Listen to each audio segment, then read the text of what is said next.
Well, hello, everyone, and welcome to my channel. I'm Lorena Creole, of course, always keeping it real when it comes to theme parks. And in that vein, this is a Resort Recon live podcast. So this is the podcast version of my Resort Recon video series that I have out in the parks.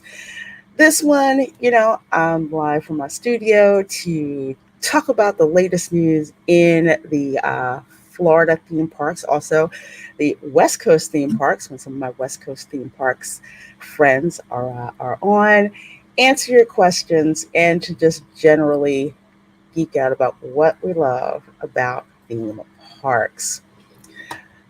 So I apologize if I'm like a little scattered today. I have like a ton of, as you can see in the back right here, new PC that I've been building. I want to say since April, but ran into a couple of bumps along the way. But glad to say that she is now up and running, and I have to transfer some stuff over to her. So my studio is, it looks like Tony Stark's laboratory right now. Well, let's see someone to bring in who I'm mad I missed his birthday live stream. Ron Bradley, how are you doing, my dear? Good. Can you hear me okay? Yeah. I can hear you fine. I can hear you fine. This is funny, and you probably know this if you looked at my channel, but there's a lot of. I always like to cut JoJo's Sword in the Stone videos and have the response to them. And I completely missed him yesterday. He was out there at Magic Kingdom yesterday. And somehow we didn't run into each other, which is funny to me.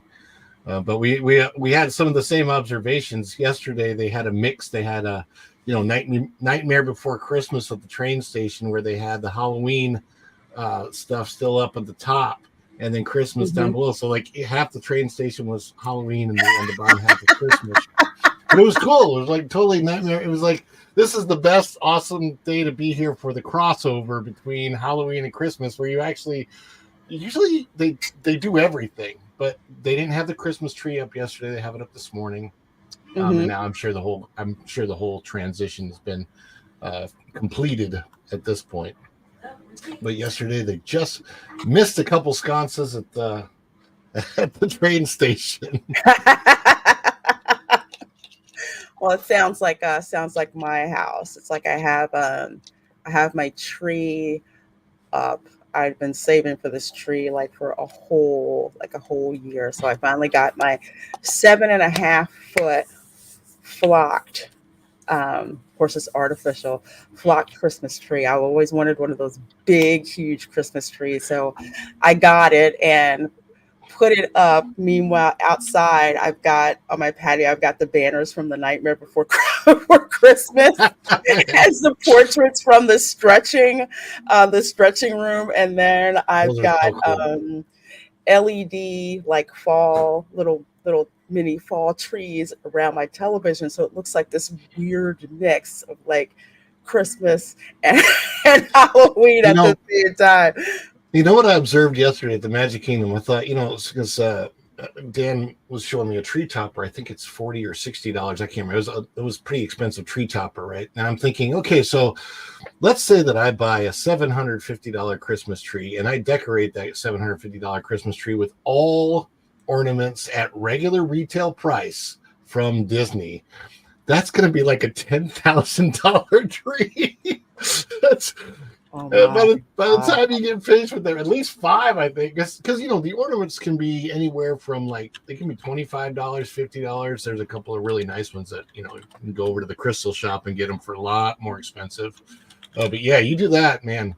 I'm lucky. One of the things I always did as a cast member when they had sales of Christmas ornaments is I'd buy Christmas ornaments that sold in parks for $30, but as a cast member, I was buying them for like $5.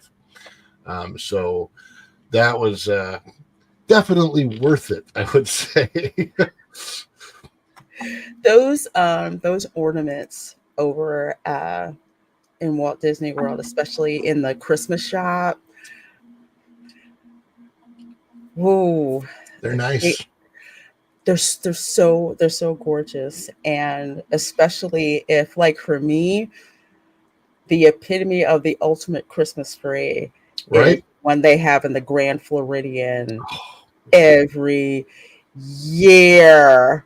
So I go in there and I'm like, oh no, no, no, not that ornament. No, no, no, no, no, no, no. I don't see it. I see it, but I don't see it. And this year I'm probably gonna bite the bullet and get one, because I know for a lot of people, when they would come to Disney, we're going to talk about this a little bit later on the show about planning for Disney.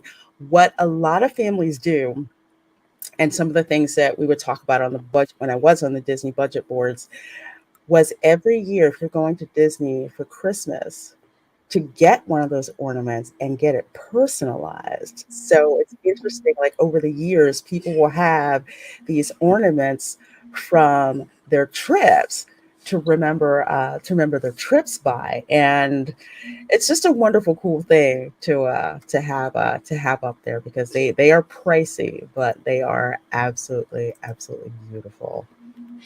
even the Haunted Mansion ornaments that they have, but they're like Christmas tree ornaments for the Haunted Mansion. So if you wanted to transition, if you wanted to do like your Halloween tree, some people do that now. They put up the tree, but they make it Halloween first, and then they transition it over to Christmas.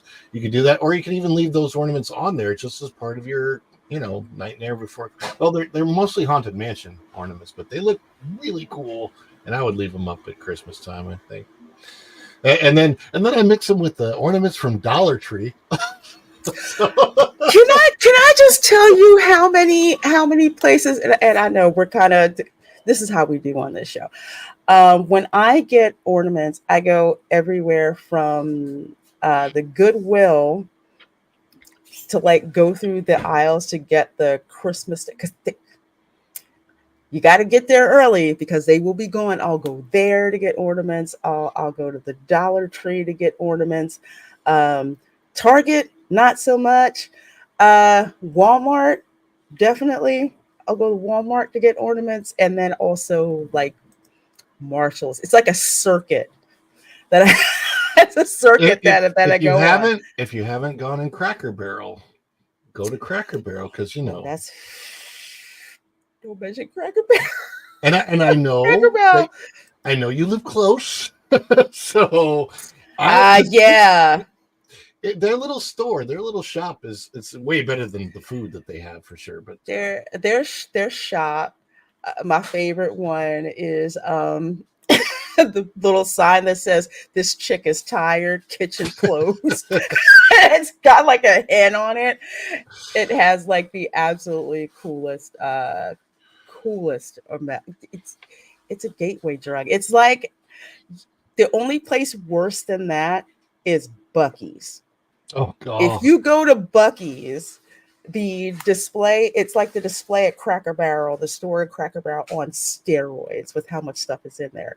And then when it's Christmas, there's just so much stuff. Oh my gosh. I see so many of you in here right now. I see Anita says, I love Cracker Barrel shops.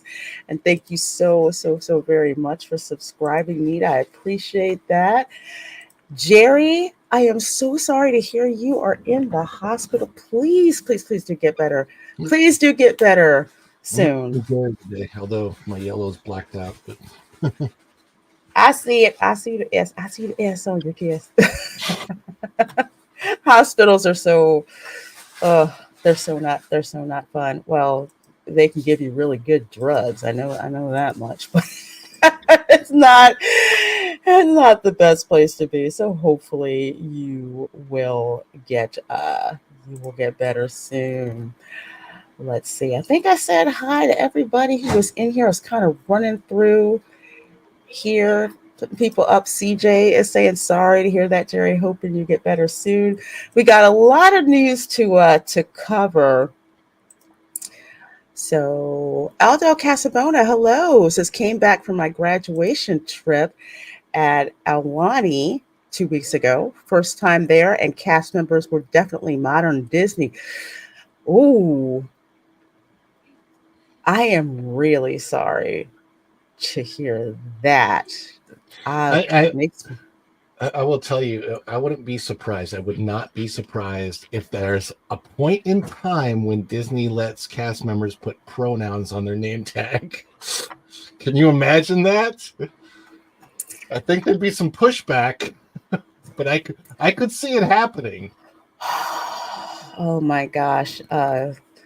Auntie Cowie, God rest her soul, she would not be happy to find out this was happening. For those who do not know, back in the day, before the dark times, each Disney Deluxe Resort had like an ambassador. I'm forgetting the name of the one for um, the Grand Floridian because I wasn't over there as much, but it was this elderly gentleman. He would like open the door for you. He would welcome you to the Grand Floridian. He would tip his hat.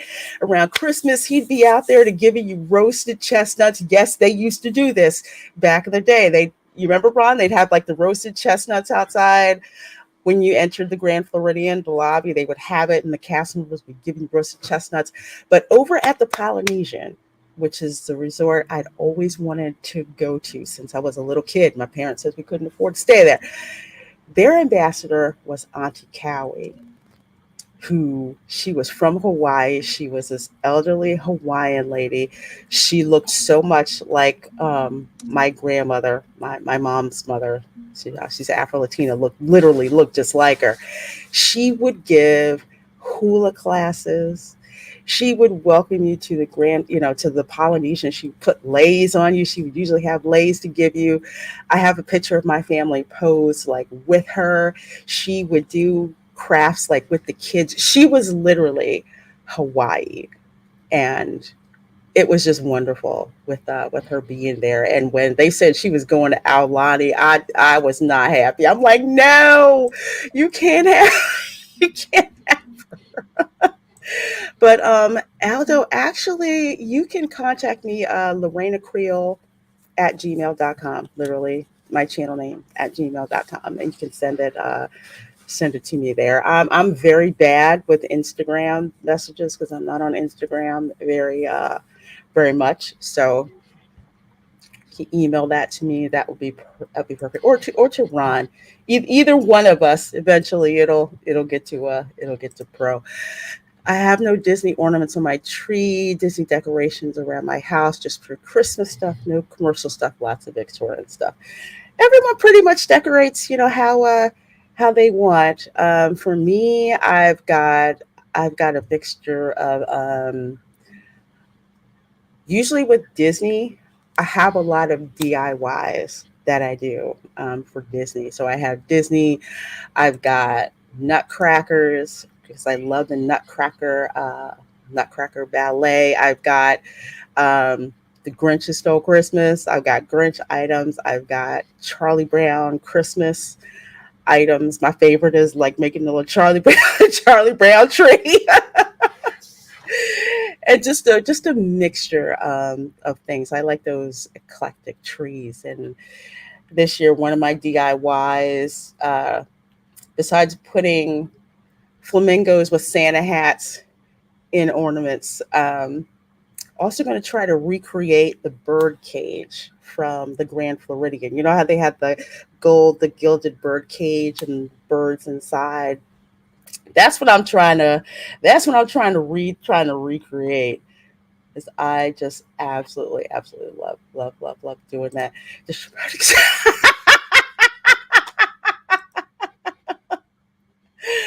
oh my gosh. Let's see. Yeah, Anita, exactly. And you know what? It was no matter where you stayed. I remember staying at Pop Century because I wanted to stay in the Mickey phone building. When we pulled up, like went back in the day when we had the Magical Express, when the Magical Express dropped us off at Pop Century, we got out. you saw like all of the golf carts that the cast members were using. They were all decorated Christmas decorations. Kids were outside with the chalk, drawing on the outside on the sidewalk. You heard Vince Guaraldi's score from a Charlie Brown Christmas. It was so I remember we walked in literally dancing. We were doing the Charlie Brown. We were walking in. They had lemonade. They had cookies, and I think one day they actually had two of the they had Mickey and Minnie actually there in costume at a value resort. This did happen at a value resort. They definitely did. I mean, I worked for Disney Vacation Club back then. Looking at I worked at Pop Century 2014, 15, 16. They definitely did that stuff during Christmas time. And then later on, of course, I always like to say, because I did eventually work as a lifeguard coming back from COVID 2021, I've actually gotten to drive one of those golf carts that they call Pargos. I think that's the name brand of them or whatever. But I think I may have only driven one time, but at least I can say, hey, I drove one of those once. Oh, the golf cart. Joe, the golf cart. I just don't leave the keys in it. Yeah, no. Scott, thank you so much for gifting those 5 Reina Creole memberships.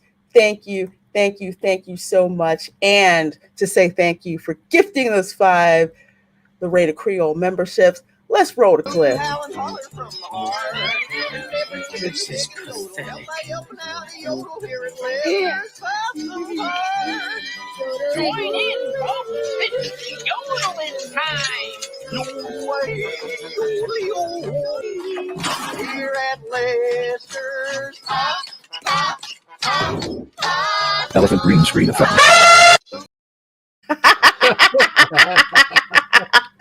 That will never get old. And I think, and I'm forgetting the person who put that actually on Twitter. Something happened to their account and it's no longer there, but I have this sucker for posterity. Yeah, because someone reached out to me and said, hey, do you have that? And I said, yeah, I clipped that. I totally clipped that. I watched that now in retrospect of, you remember the build up to Tiana's and all of how they were like going in depth of how great these new animatronics are going to be, and showing the backstage and showing the live action voices come in and meet their characters and Lewis, right? And then they never work, right? And then they have them and they don't work, right? And then I see what Universal and Epic is doing with the monsters, and I will like, holy mackerel! And I bet they will also work all the time. And I'm floored. I'm floored at what I've seen with the technology of their animatronics at Universal. It's like I'm practically speechless because just the solitary figures. When you go into the Five and Dime at Universal Orlando, where you go in there and they have the actual like statues of like the Bride of Frankenstein, of Dracula, of the Creature from the Black Lagoon, of the Wolfman. They literally look like they are coming to get you, and they're stationary. So I can't even, I'm like scared and excited at the same time. Like, oh my gosh, totally practical effects and animatronics. And they also build on the legacy, but they have the legacy from like Rick Baker to use for those effects. So I can't wait, because they have literally they hit the boundary that they had of current technology, and they literally had to say, okay, where do we go from here? Yeah, and that's what we have going on. I'll be honest with you. When I was trick-or-treating in my neighborhood here, I saw better animatronics, better working animatronics than what I've seen at Tiana's. From like monsters and mummies popping up in people's yards behind gravestones and stuff. And I'm like, man, if Walmart can get it right. Dude, just go to the Home Depot. And I think I posted a video that Scott Gooston had put on X where they showed all of, literally, you go to Home Depot, Home Depot and Lowe's is the bane of a parks enthusiast wallet because they have animatronics there, literally. That is just like wow. It's almost like the parks. Well, we have somebody in the background, one of my fellow theme park aficionados. He is out on the West Coast. I am so proud of how much his channel has grown. We have theme park casual. How are you doing, my dear? Yes. Hey kids, I'm doing great. Thank you for allowing me to join in a little bit late. I apologize. It's a little earlier on the Oh, West Coast here, and me and Mrs. Casual had a date day planned at the parks, but we decided we're going to sleep in a little, so I'm letting her sleep a little extra before we get okay. going. Well, Yeah, it thank was you a for very late day. joining us. Normally, I'm up at like 4:30, 5 o'clock every morning, so sleeping until Mm-hmm. 7:30, 8 o'clock was just crazy amazing for me. So Oh, got well, my coffee and ready to go now. gotcha. I hear you. I hear you. Well, Erica's going to be here in a little bit. This is like how my show goes. Like I started off, and you know how all your friends don't arrive at the party at the same time. You got the one that comes early, the one that's on time, the one that's 5 minutes late, the one that's fashionably late. So that's how we pretty much Yeah, do on this channel. It's a And party.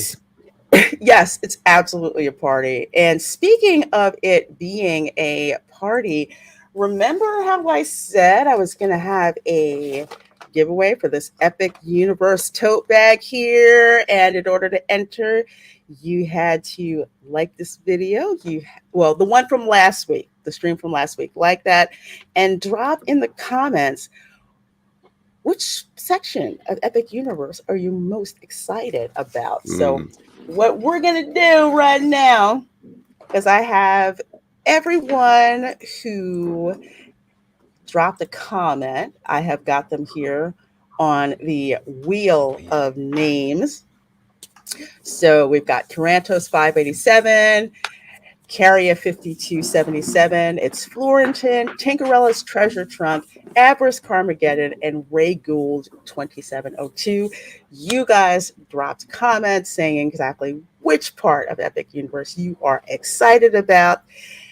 And we're going to spin the wheel of names to find out who is going to be our lucky winner. So, y'all ready? good luck, everybody. I got witnesses. Here we go. Here we go. Spin the wheel. No whammy. No whammy. No... It looks like It it's is. Florentine. It's Florentine. Florentine. All right. Well, congratulations, it's Florentine. You are the winner of the Epic Universe tote bag here. I'm going to pin your comment on the live stream from last week. Please do email me at LorenaCreole@gmail.com. I'll also reply to you, reply to your reply with how to get in touch with me so we can get you your bag. This is awesome. This is like I thought I was at 9K, and it turns off I was actually at 8.9K. So this is kind of like the interim giveaway. So when we get to 9K, I will be giving away the Epic Universe lanyard and ticket holder, a little pocket thing. So it's like a double, a deal like that. So there we go. Welcome, welcome, Very welcome. cool. All right.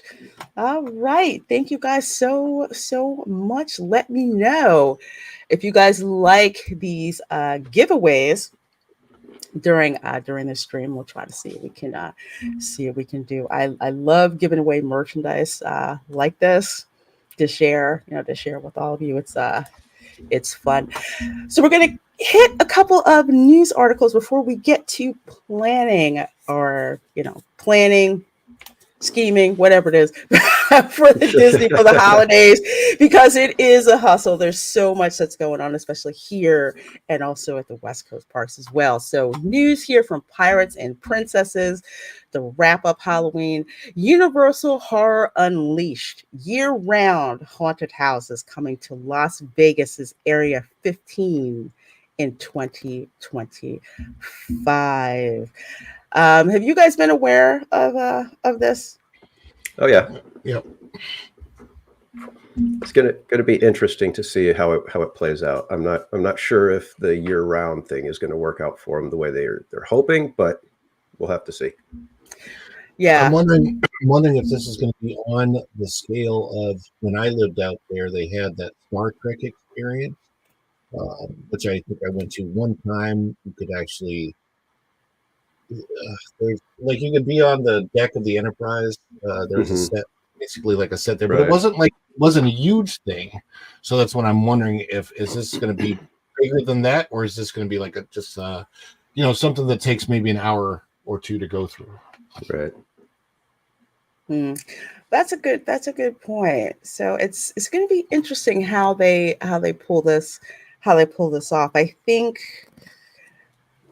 at least the thinking to me seems that because of the popularity of Halloween Horror Nights at both Universal Hollywood and at Universal Orlando, and also I believe Universal Studios Japan, that there's enough demand for this to go year round. I'm not quite sure, but I have a couple of concerns about this. So Universal is once again proving no one does Halloween quite the way that they do. Horror fans, prepare yourselves. Las Vegas is about to be haunted year round. Universal Destinations and Experiences has announced that Universal Horror Unleashed, their first permanent horror attraction, will open in Vegas 2025. So, located within the immersive Area 15 district, I guess that's a play on Area 51, and they just reverse digits. Officially confirmed as a location, there's going to be 4 haunted houses, each with its own terrifying story. Universal Monsters, that's going to work. That's probably going to be really, really, really, really busy because that's the unique proprietary IP, I would say. Right. And Universal does that very, very well. They know what they're doing with that.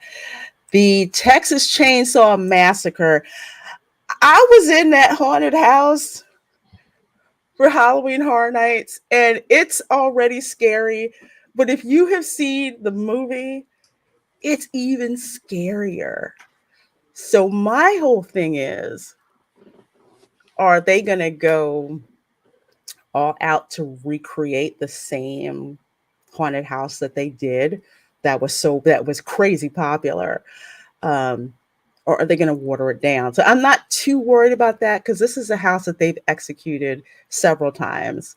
That's been a favorite at Halloween Horror Nights. Scarecrow the Reaping, I have no idea what that one is. I'm guessing that's a proprietary, an original haunted house of Universal's. If so, usually the haunted houses that are original from Universal, usually they are usually pretty good.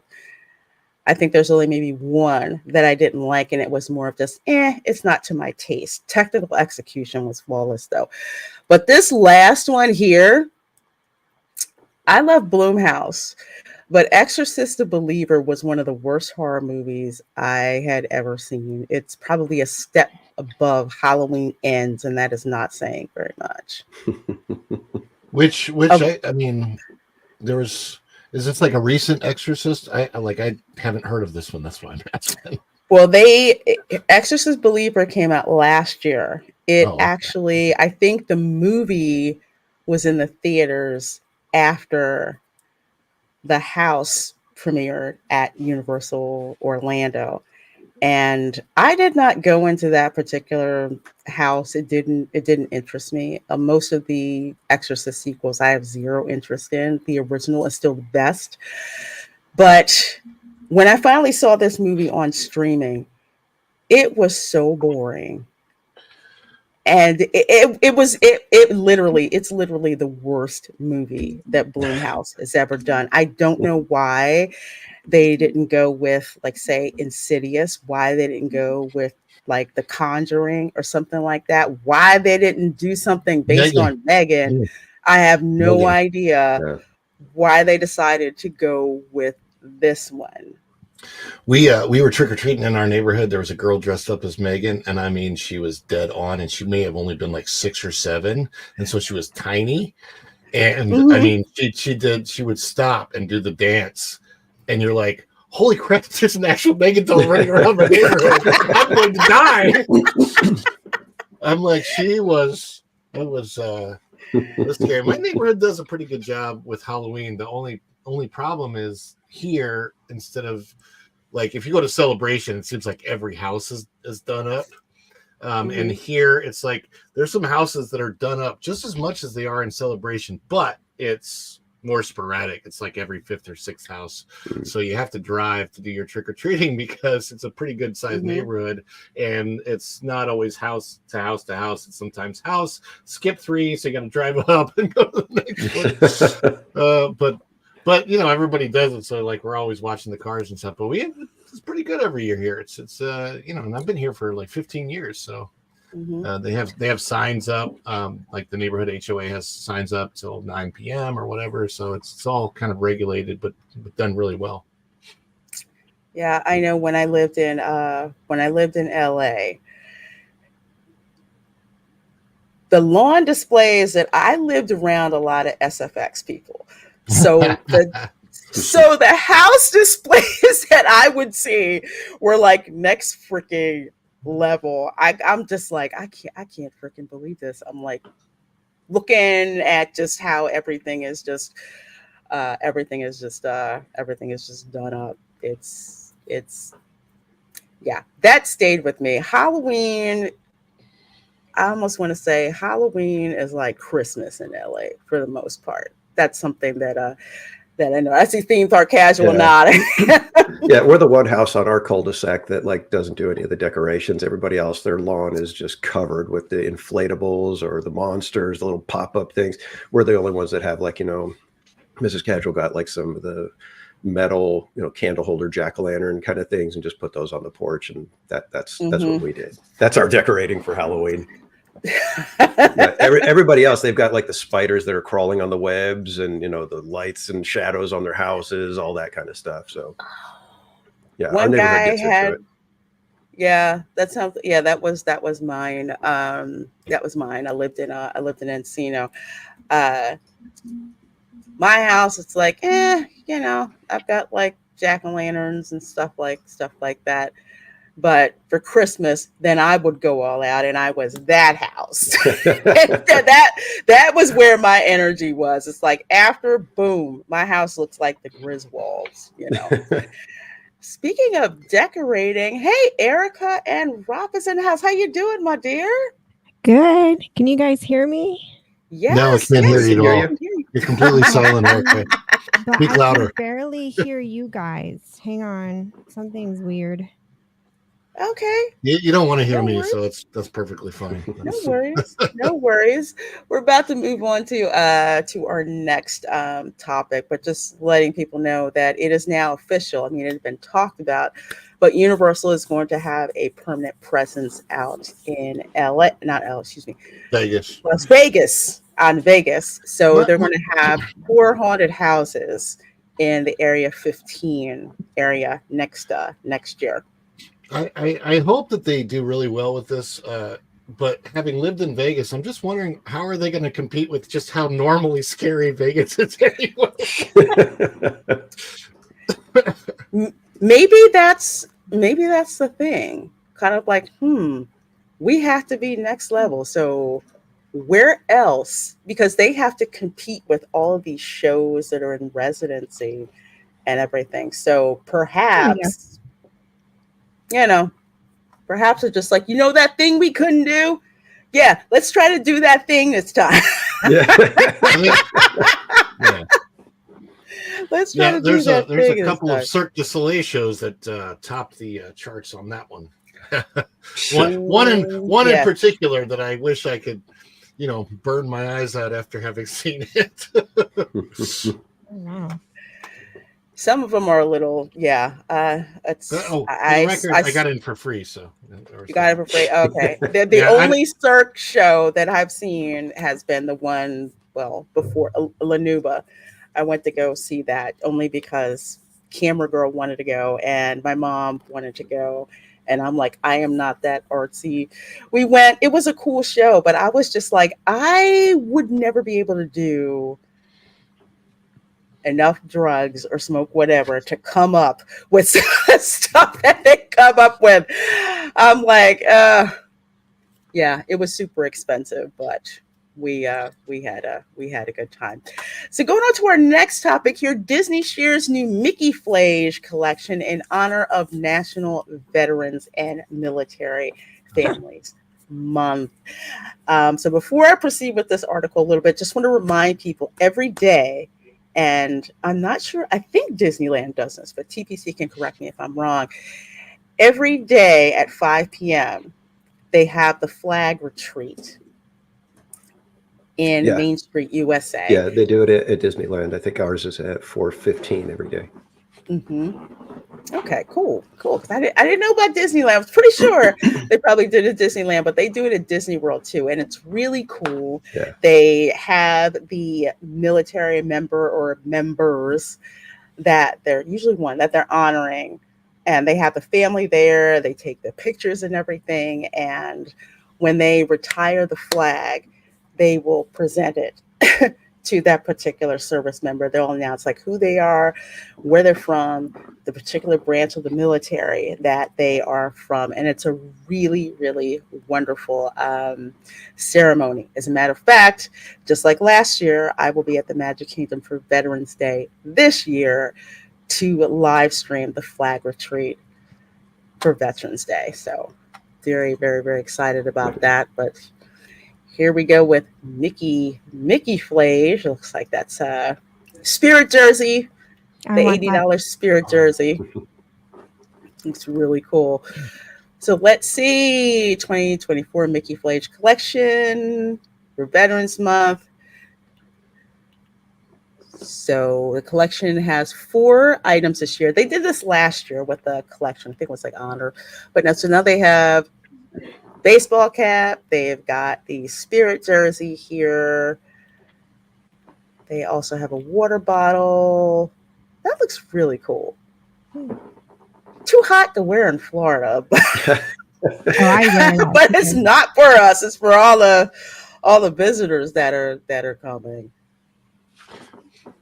So I gotta admit. Oh, that water bottle is cute. The paracord, I like that. I like that. That looks really so cool. army though. Yeah, I was going to say it's extremely army. Like we got what? 5 we branches? Got 4. 6 branches. Now. 5. Yeah, 6. Yeah. Got to remember Space Force. Space Force. Yeah. I kind of wish they had them for each branch so you could choose your specific branch, because this is very army.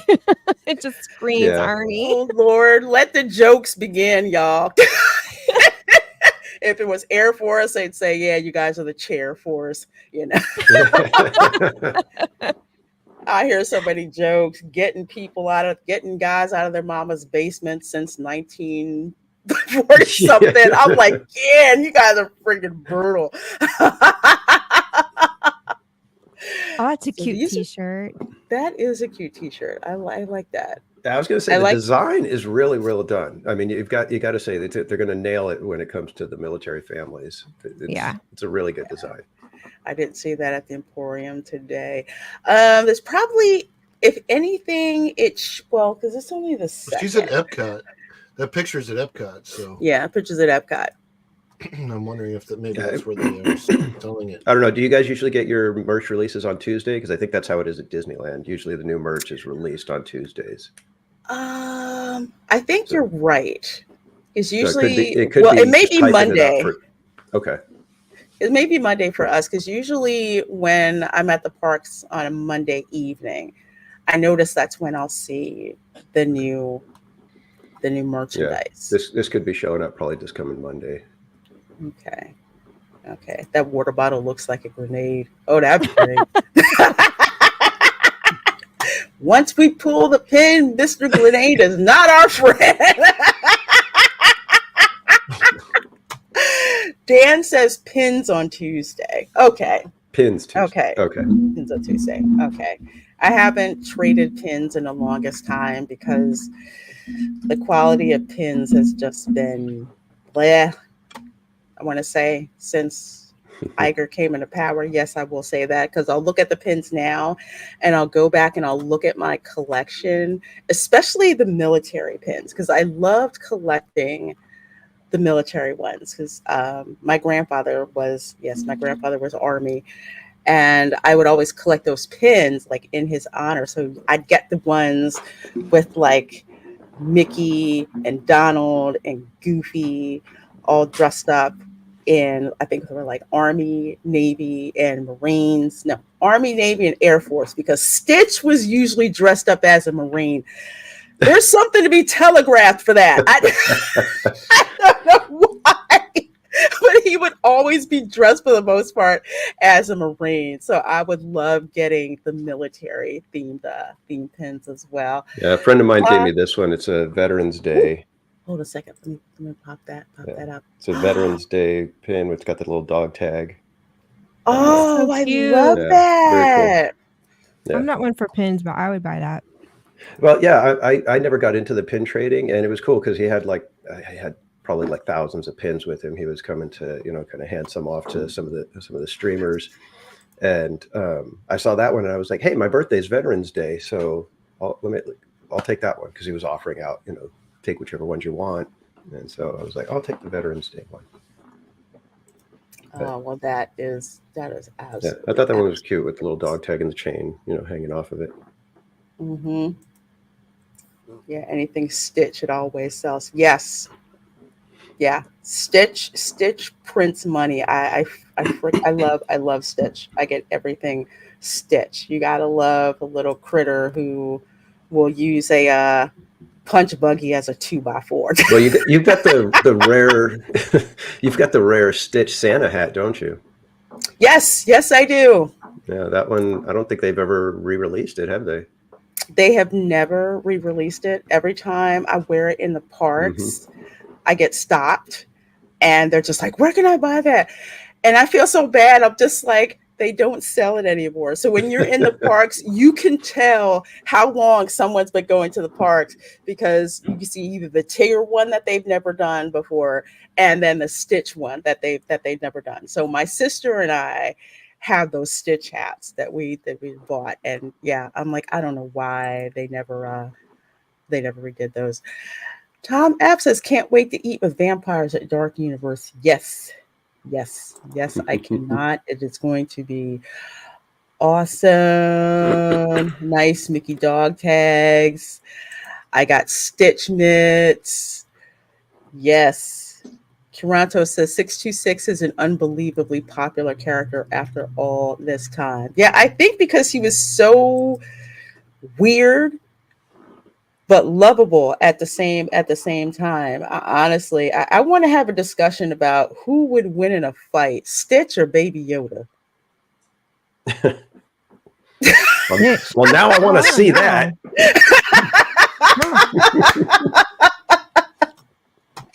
I'm thinking Baby Yoda. It's like, it's interesting who would win. Just decide stuff that happens, happens in my brain.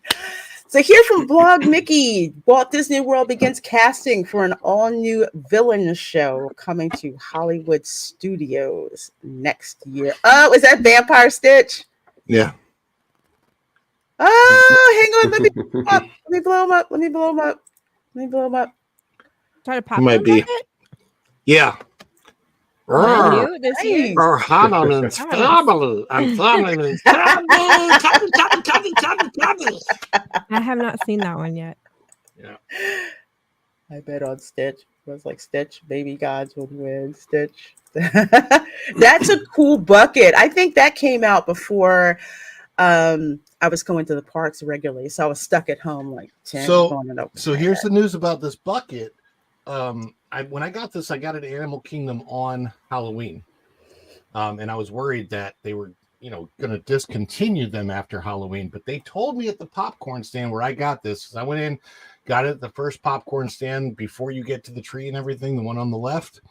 and they said they will sell them for as long as they have stock. And they told me that last year they kept selling the Halloween ones until February. So it's likely they still have them if you want one at Walt Disney World, at Animal Kingdom specifically. Animal Kingdom. Okay. Yeah. Okay. It's everywhere at Animal Magic Kingdom, the Stitch Bucket. Oh, the Okay. Stitch Well, I Bucket's will there have too? to. Okay.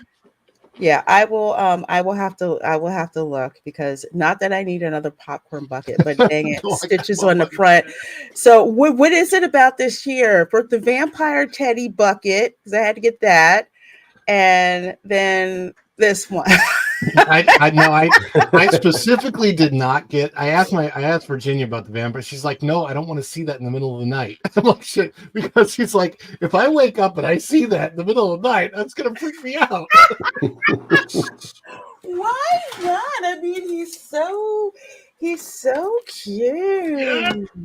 Yeah, that He's would so freak cute. me out. And he's, where he flies at the. I'm sorry, that part in Nightmare Before Christmas had me in stitches because it was such a self-insert. Because I would see that, like, oh, it's so cute, I want to keep it, and then I start screaming, and it's just flying up. You know what? The popcorn buckets are literally my weakness at Disney. I never wanted to start a popcorn bucket collection, and they just keep coming out with the cool. That's the one thing that they do that's pretty much on point all the time, and it bothers me because I'm like, I don't want to want them all. Stop it. Everyone says business expense. Yeah, I still wanted that Winifred sipper. I keep chasing Sleepy Hollow for it to see if one just happens to show up. But apparently they're having this all new villain show that's coming to Hollywood Studios next year.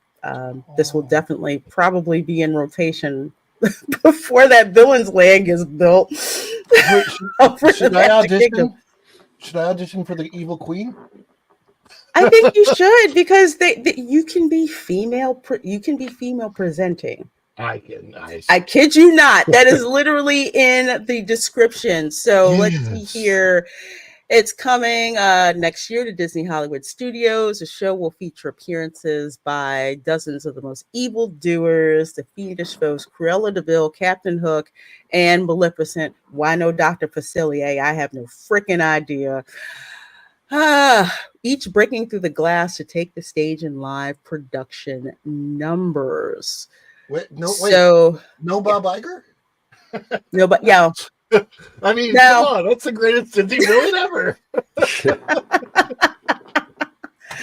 No. But apparently, let's see. This new stage show, Transform Sunset Showcase. Is that where the live act? Is that where the Beauty and the Beast? No, it's where Cars. Oh, where Cars is. Oh, okay. I have never been back there. Yeah, it's in the days when they had Star Wars weekends, they actually had the Darth Mall back there. They had the extra shopping, because it's a fenced off area behind Rock and Roller Coaster that they can always just easily close off or open up. And so they have a building back there, and they can put shows. They can put almost whatever they want to in that building. So it was Lightning McQueen's Racer Academy or whatever. And they closed that down, and they're putting this fill-in show in there instead. Oh, okay. Well, let's see. You're going to transform Sunset Showcase into the mysterious, reflective realm of the magic mirror. So, show will feature appearances by dozens of the most famous evildoers. Okay. So, I guess eventually they'll probably put some other villains in this, but the constant ones that you will see, of course, will be Cruella de Vil, female identifying performer, 5'7" to 5'9". Captain Hook, male identifying performer, 5'11" to 6'3". Female identifying performer, 5'10" to 6'1". So, of course, this is all the requirements that they want. They're going to be not meeting people. So, male or female identifying. It doesn't really bother me for this. They I was just have just about be to say able the to same move thing. them. I was about to say the same thing. Whereas, it's like years ago, before all the craziness about it, if it would have been a guy doing Maleficent, but playing it up and doing a good job with it, you'd be like, no big deal. But because of Yeah. how it's made this weird, statement and all the weirdness about it, it's become an issue. And that's what's funny. It's like in something like this, yeah. I would get say a good as long as Maleficent doesn't come across the way Maleficent came across when Billy became Maleficent on Agatha, that was Yeah. I may be the only one. Oh, I who- didn't see that. Yeah, Yeah, I was gonna say, I saw pictures that of it. I episode- was like, oh gosh. Second to the last episode, they are maybe the third to last episode. They become like Disney villains. So Billy is all Oh. dressed up like Maleficent and doesn't really come across. I mean, he's still him, so he's still the character of Billy, just in the Maleficent Mhm. outfit. But actually, I think that a male performer can pull off Maleficent very, very well. And I think you see that probably probably seen that for years in many shows. exactly. Not Yeah. just Maleficent, I'm sure Evil Queen, I'm sure several others, especially with Evil Queen, because Evil Queen, her face, if that's all you have, you paint that up and you have, and also, let's be honest, these are kind of masculine-esque females anyway. They have a lot of masculine forward traits in their characters built into them, because all men evil. My question is, are they going to be like lip syncing, or are they going to have speaking parts? Because despite all that, the female villains still sound, female. I'm going to guess lip syncing. I would say that because I I watched hope so. Friendship Fair very close yesterday, and it looked like all those performers are lip syncing. Yeah. Mhm. Yeah, I would think there's probably a lot of lip syncing. There's probably going to be a little bit where they can kind of fudge things around because, I mean, obviously with, live performances, you never know what can happen. And if, you can't rely on an audio track 100%. So Yeah. there's going to be a little bit of that. But I would think, especially if there's, the grandiose kind of production stuff, that'll be lip synced, so that they get the performance correct for those parts. Mhm. But probably little interactions, it might be the actual actors, live and improvising potentially. When what you just highlighted, yeah, absolutely. Like from a person who has been to hundreds of auditions in my life and seen this kind of stuff, this does look like, and I've been in shows where I've lip synced myself, and That's a good one, Nita. that is so true. That is so true. It is. And I It love really B. is. Arthur. I do too. She was Oh my great, gosh. man. But she She's didn't have that. hilarious. Yeah, most of those, they've got that raspiness to them, a little bit of a little deeper on the scale. Husky Yeah. kind of Mirror, voice. mirror on the wall, who's the fairest one of all? I'm a smoker. I'm a chain smoker. Well, if they do this right, this will actually be a very nice addition over in the studios, and they need more stuff over in the studios because that part, it seems like it's It'll be good. falling Should be good. apart. So I think this will be awesome. As long as if they ever have a live, if they have a Javert, is it not Javert? Who's the villain from Aladdin? Jafar. Jafar. My head was going to Javert, which is Les Miserables. Jafar. They do sound similar. Okay, so but as long as he doesn't sound like the live action Jafar, which to me was like the most effeminate sounding Disney villain I've ever heard. That live action. And I love that movie, but that Jafar was like, oh, Jasmine, I am going to have you as mine. And I'm like, whoa, that doesn't sound like Jafar at all.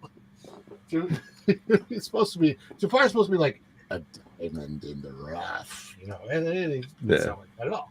Yeah, it was just like, huh? Yo, you're not Jafar, really. You must be his cousin or something. You never freaking see like at all. But our last topic before we start moving on to the Disney Christmas information, and this kind of goes back to what we talked about last time. Ron, have you had a chance to try out the $25 cake slice at Gideon's Nope, Bakehouse? I have At the not. Cake Bake Shop. I thought that might be something we might collaborate on because then we can pay $12.50 each. Yeah, We absolutely. could do, but I do want to do this. What I'd like to do is have a slice of Gideon's, a slice of Cake Bake Shop, and a slice of Publix. Yes. Yep. Oh, that's a Because heck of a That would taste be a fun test. challenge. And blindfold yourself. Oh yeah, I was gonna say a blind taste test would be Mhm. awesome to Yeah. see on that. It would be. Oh.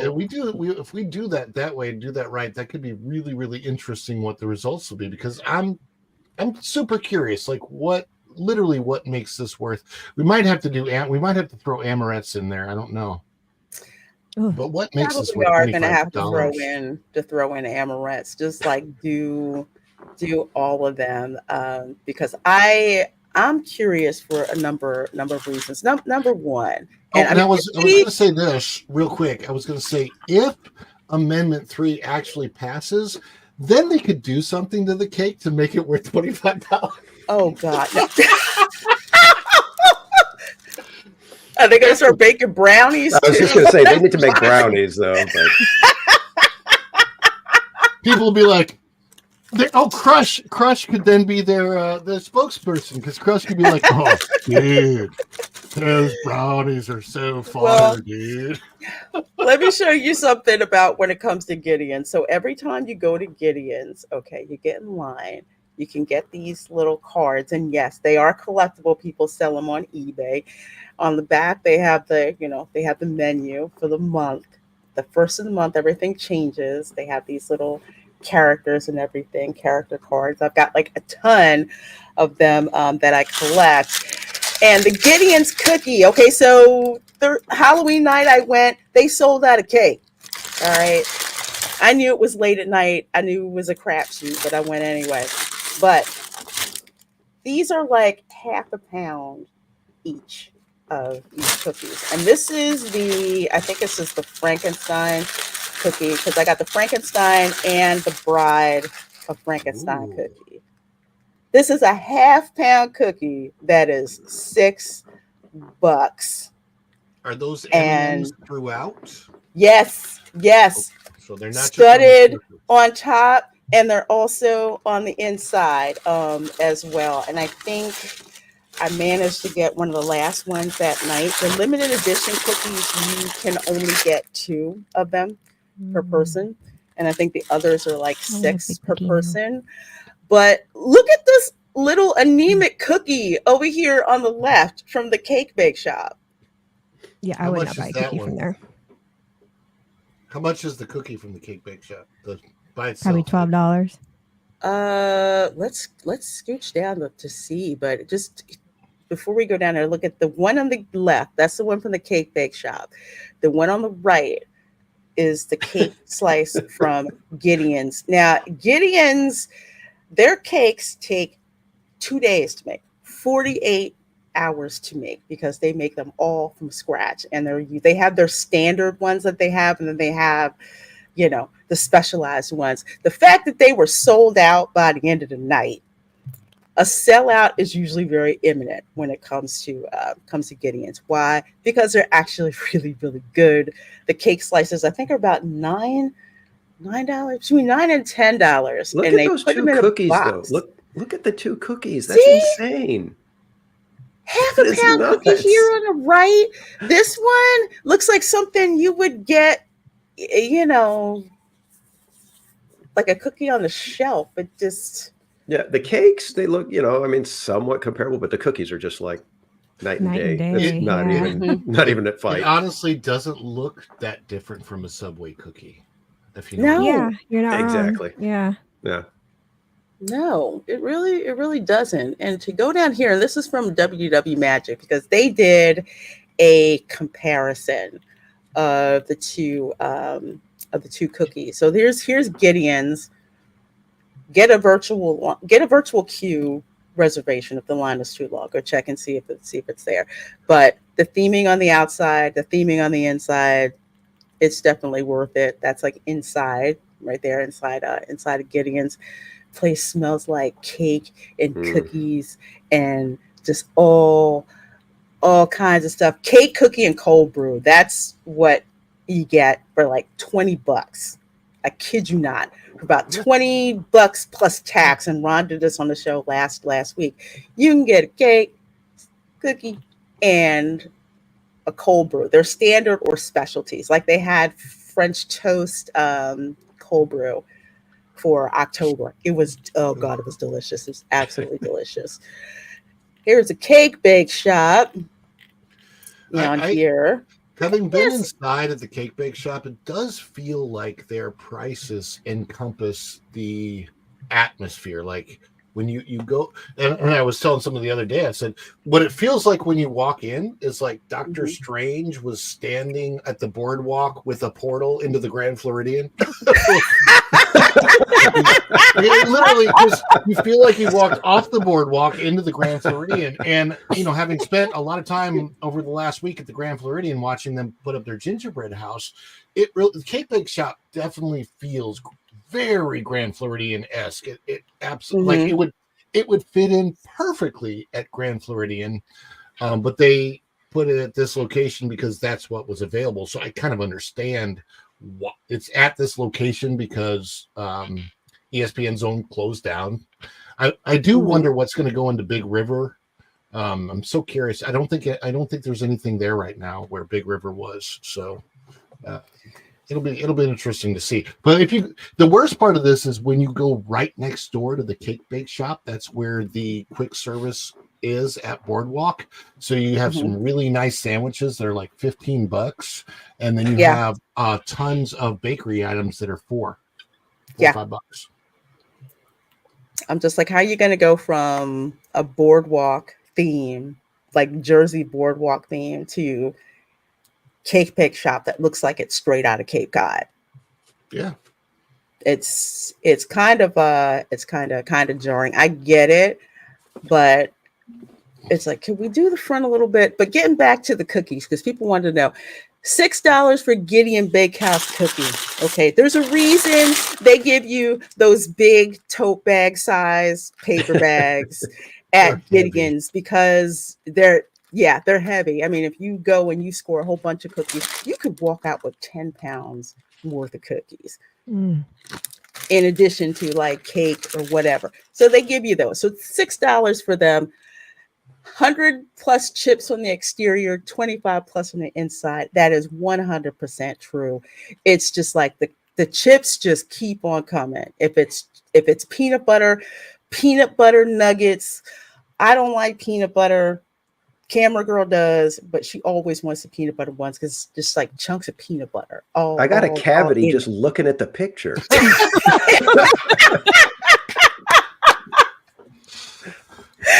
I literally think I'm gaining weight right now too. Visually, you need it. They should give you an insulin shot before you go in here, because you see like all of the cakes and the cookies, and I can't wait because for Christmas they have 2 cookies. They have the Krampus cookie, which is like mint chocolate, and then they have the Kris Kringle cookie, which is white chocolate chips, and it's got this sugar that just shimmers all over the top. Oh my God! Anyway,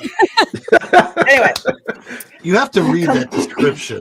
Compare it to this one: chocolate chip cookie with fleur de sel. Price $6.99, weight 2.25 ounces. In comparison, the Gideon's cookie is 4 ounces in weight. No, 8 ounces in weight, because there's 16 ounces in a pound. Yes, yes. 8 ounces. Chocolate chip count, 5 chips total. What? Gideon's is 100. That's 125. 5 chocolate chips total. Oh my gosh. What? When I bake, just slapping it together in a bowl and mixing it, even my chocolate chip cookies come out with a heck of a lot more chocolate chips in each cookie than that. This is a chocolate chip cookie that will get you banned from the potluck because you cannot bring. I mean, it's like where the chips at? Did you cheap out on the chocolate chips? It's like no. That's This is offensive to nuts. every woman when we're going through our time and we really want chocolate. Mm. That is very offensive. You will get this thing thrown back at you. I want to know Okay. because you got to read the description, but I want to know Okay. what were there like two people that did this vote? I'd probably, let's see, Cake Bake Shop description voted the best chocolate chip cookie in all 50 states. I want verification of that. Yeah, that's as voted by Cake Bake Shop chefs. Yeah, and their The DoubleTree employees. chocolate chip cookies are really good. Oh, they are. I've heard they're on another level. What about I've had them. If you go to the DoubleTree, if you stay at the DoubleTree on Hotel Plaza Boulevard at Walt Disney World, I checked in, and yes, they gave us cookies in the little paper sleeve. They keep them nice and warm too. It's like so good. They were so delicious. Copycat recipe then. Oh, both Calibo Belgian semi-sweet and bittersweet chocolate. Okay, I can actually get both of those from Trader Joe's or Aldi's. Are baked in our buttery cookie dough. Wait. So out of those 5 chips, there's actually 2 different flavors of chips. So they do like 3 of one and 2 of another. Probably, yeah. What flavor? I'm sorry. What is it? One of them is the Belgium. Belgian semi-sweet and bittersweet. Yeah.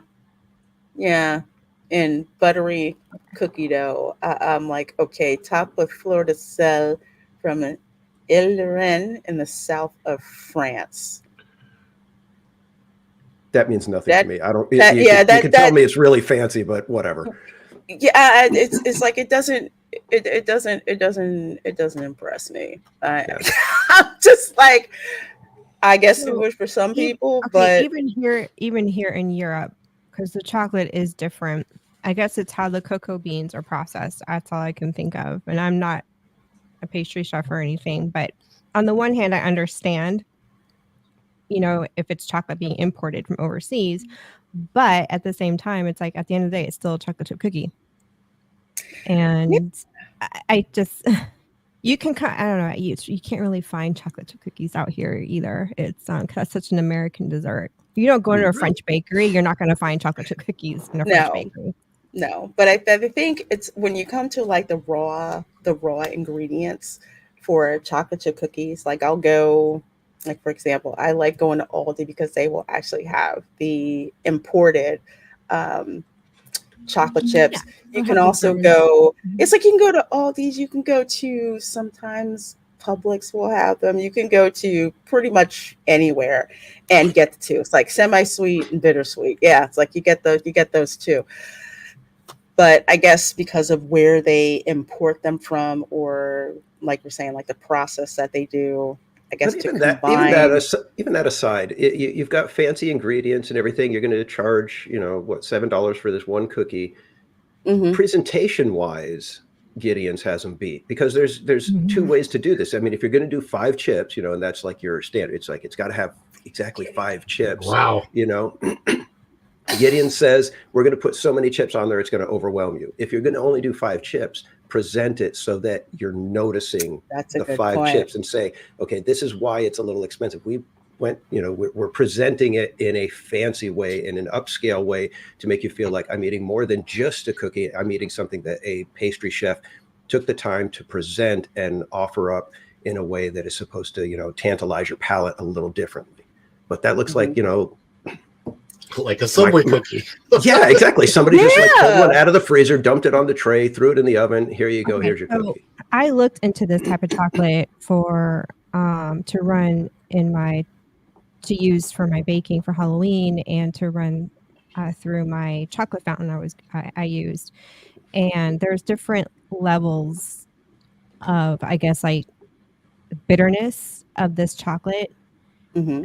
My understanding from Goen Shogi, who's a chef, is that this is a chocolate that's used in the Cordon Bleu University for culinary school. This is what they use in the school. I went on Amazon DE and I'm there right now. And one bag of this stuff, 2.2 pounds, is Mhm. 26 euros.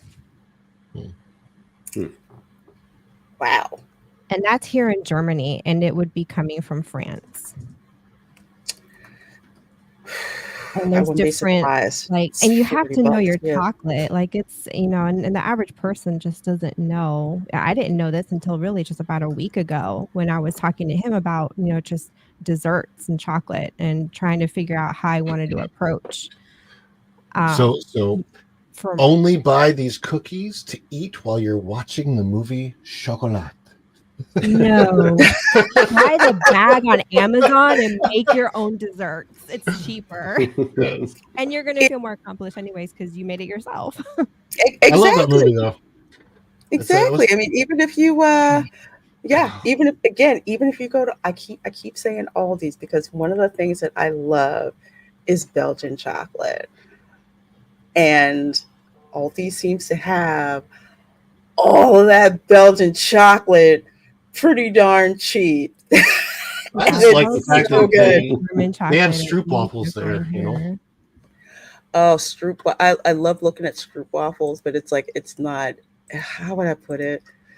It's not for me, but it looks so freaking good. I was It's introduced okay, by my but it's not my sister who thing. lives in Amsterdam when I was in Amsterdam to what a stroopwafel is, and I, I'm like, wow, these are really good. As long as they're the softer ones, not hard ones. And I mean, it's like I don't know how they do that because they do have like the flavor of a waffle with maple syrup on it, but then it's like a chewy cracker thing. I'm like, I don't even know how you do that. So stroopwafels to me are like a miracle food. Yeah. Yeah. Italian chocolate, I'm used to because I would go and I would get cannolis, but I only wanted the cannolis with the chocolate chips on them. To me, cannolis without chocolate chips, forget it. You can keep that. So I'm used to. So I'm used to Italian chocolate. I love it. I love it. I'm I make a sweet potato cannoli, like sampler plate I I've make for never heard that. every Halloween. So I mix in, like, I have two kinds of cheese. Like I have the ricotta cheese, I also have the mascarpone cheese, and then I have roasted sweetened sweet potato puree that I mix in there together. And like I get the cannoli shells, I dip the cannoli shells in white chocolate. Then after they cool off, then I put in the mixture of the sweet potato and Italian cheese mixture. And then I have brown sugar roasted pecans. So on some of the cannolis, there's white chocolate chips. Some have the semi-sweet chocolate chips. Some have the roasted pecans at the same time. So too sugary cannoli. That's how we do it down here in the South. There's no such thing as too much sugar. We're basically, this whole place was basically developed on sugar. But that's oh why you get yeah. the ones with the chocolate chips. That one is not as sweet. But yeah, I don't like soggy cannoli shells. So I'm dunking that Yeah. sucker in Just chocolate. remember, leave the body behind and keep the cannoli. Leave the gun, take the cannoli. Yes. I'm addicted to cannoli, the cheese that goes in cannoli. I will make just a dip and use the cannoli chips. Oh, wow. Um, Never that it's shit. also a big Philly thing too, because man, I love food. I love food in Philly. Between like German food in Philly, especially the Italian food in Philly. So yeah, gotta have the cannoli dip. Shoot, that'll go first. All right. Well, of course, Disney World Christmas 2024, and I know Disneyland also is starting to show the Christmas decorations and all of that. But the Disney parks seem to be the most magical and the most full of people during the Christmas holidays. And it's just it's an absolutely not as magical as it used to be in years previous, but still it still is. I know for myself, some years we were like, okay, in lieu of Christmas presents, the trip is going to be the present. So we would actually spend our whole like Christmas week at the time down at Walt Disney World. So I'll ask you guys, have you guys been to Walt Disney World or Disneyland? I know this is a facetious question, but I got to say it. Have you been during the Christmas holidays? And if you have, what are some of your best memories about it? 2006, when I was coming down from Missouri, because I lived in Missouri at that time. And in 2006, I had no idea that I would ever live in Florida, but we planned a Christmas vacation from Missouri to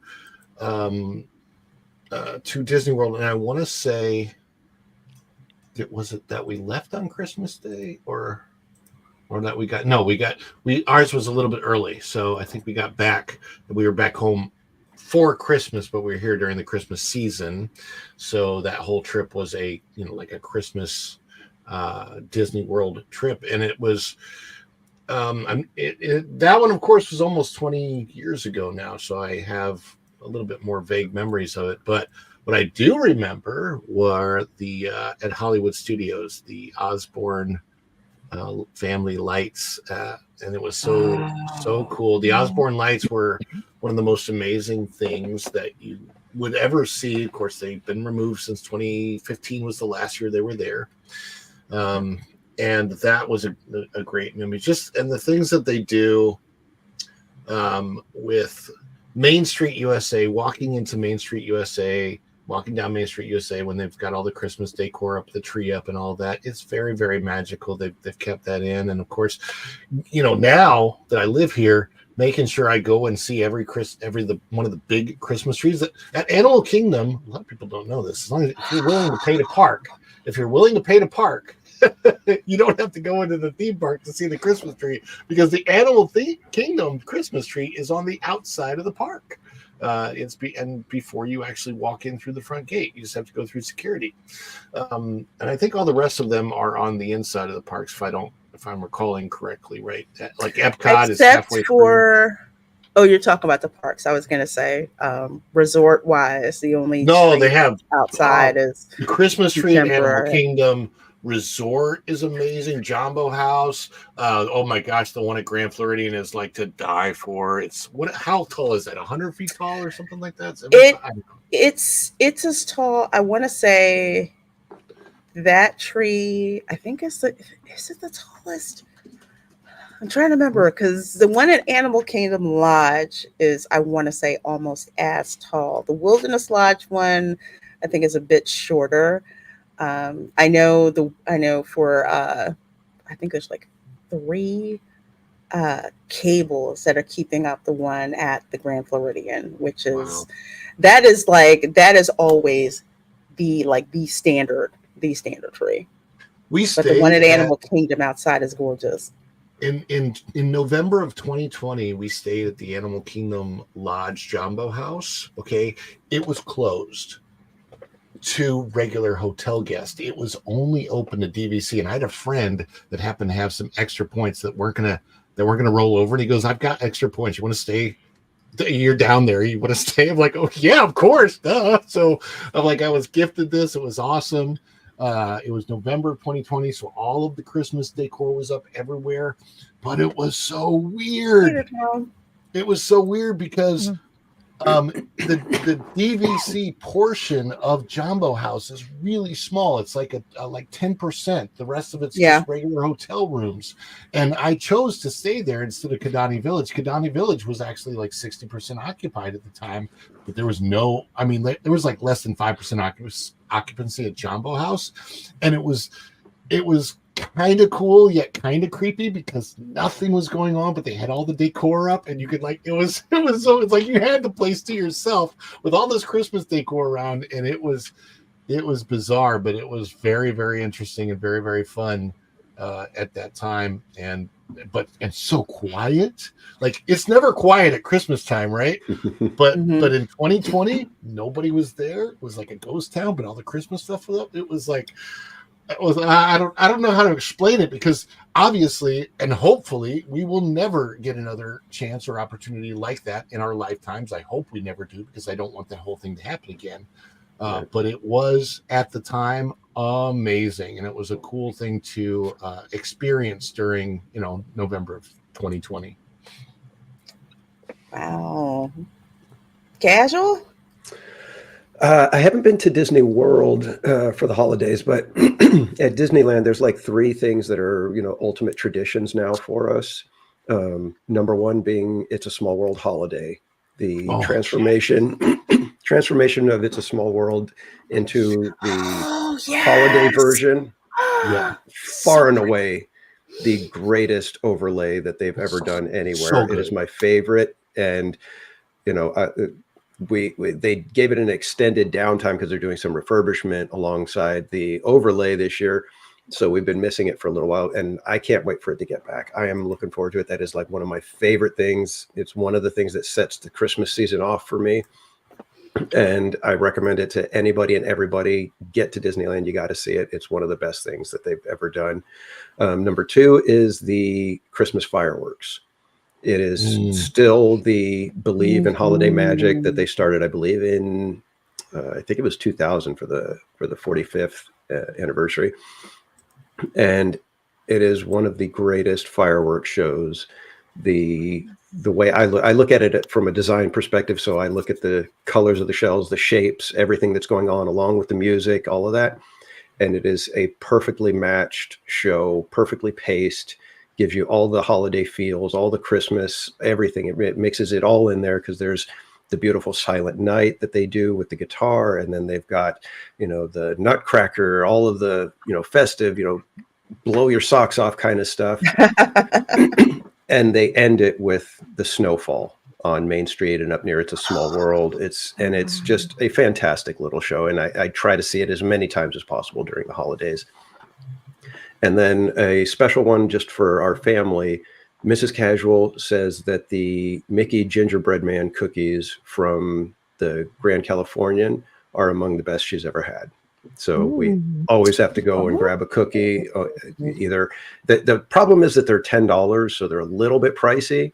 But since it's just for the holidays, I try to get Mrs. Casual one just about every trip. So, but that's the holidays in a nutshell for us. Those are the highlights. But there's tons of decorations, so much going on. We've got the Christmas Fantasy Parade at California Adventure. They do I think it's Fiesta Navidad on the Paradise Gardens area, which is an absolutely gorgeous show. Unfortunately, when it comes to streaming it, the connectivity is just trash right now at DCA, so it makes it really difficult.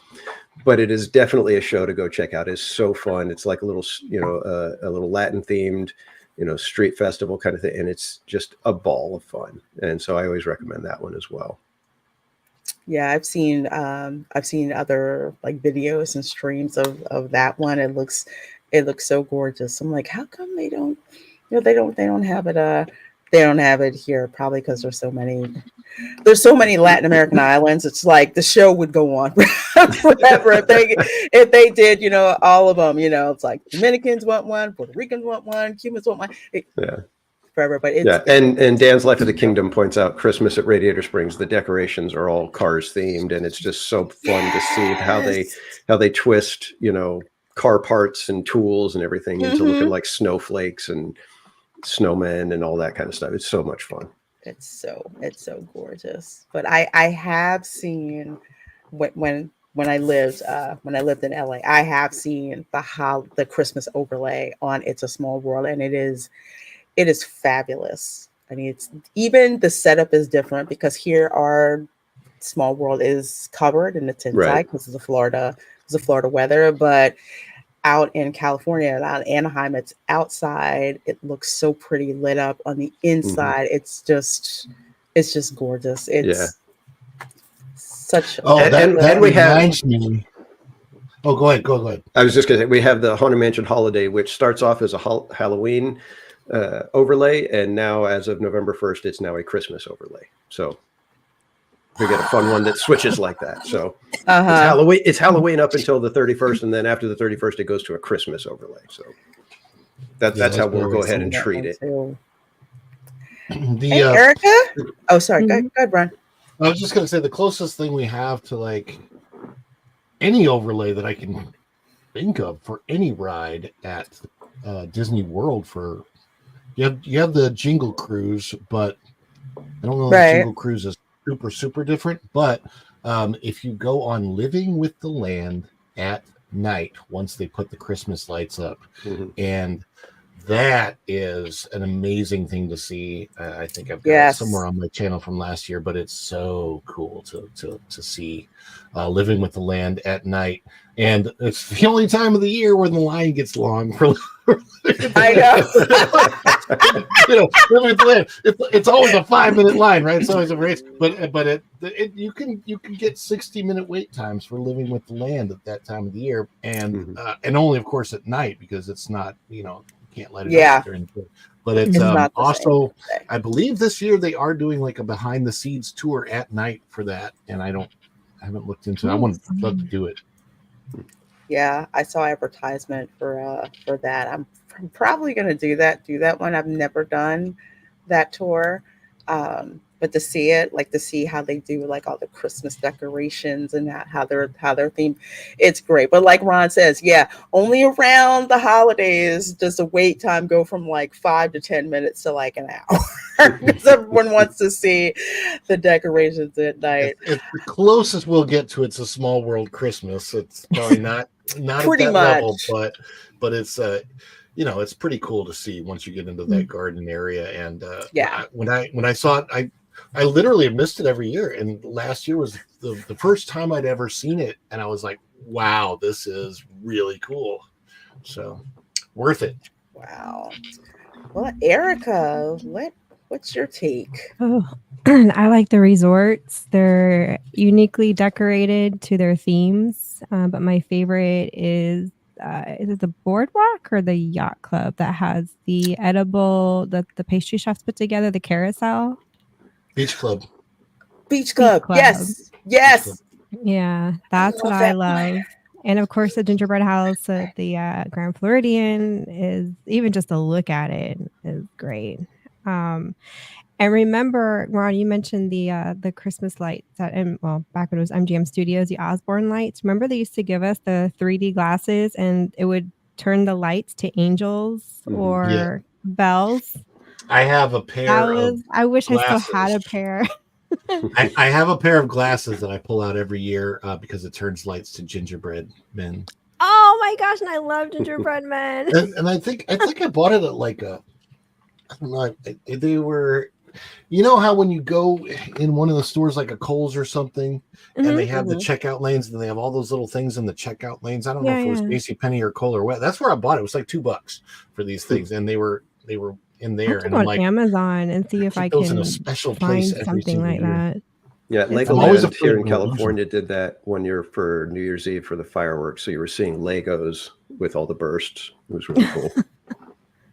And of course, Mickey's Very Merry Christmas Party, which we've done at least twice over the years, and the free goodies that you get, because it's just like the hot cocoa and the cookies. You mean the goodies you paid for when you paid for the ticket? Yeah, you paid for it. Yeah, exactly.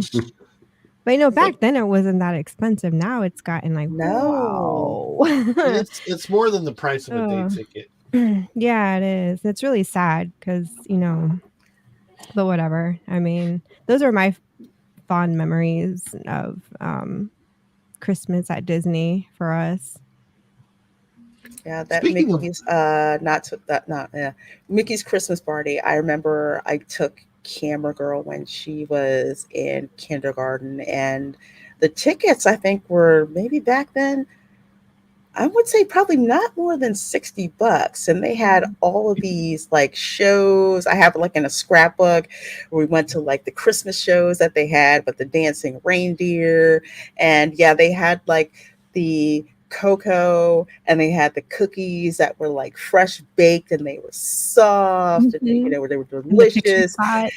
and the picture spots. And I have a picture of her with Santa, which is like the best picture I ever had. She had on like Belle's red Christmas dress, which at the time I was Aw. embarrassed to Cool. say how much I freaking paid for that darn. It wasn't like some little cheap dress. And this was back when the Disney store sold some really good stuff. Yeah. So it wasn't like, oh, I'm not paying that much for that dress. It's kind of like, well, dang, it really looks really good.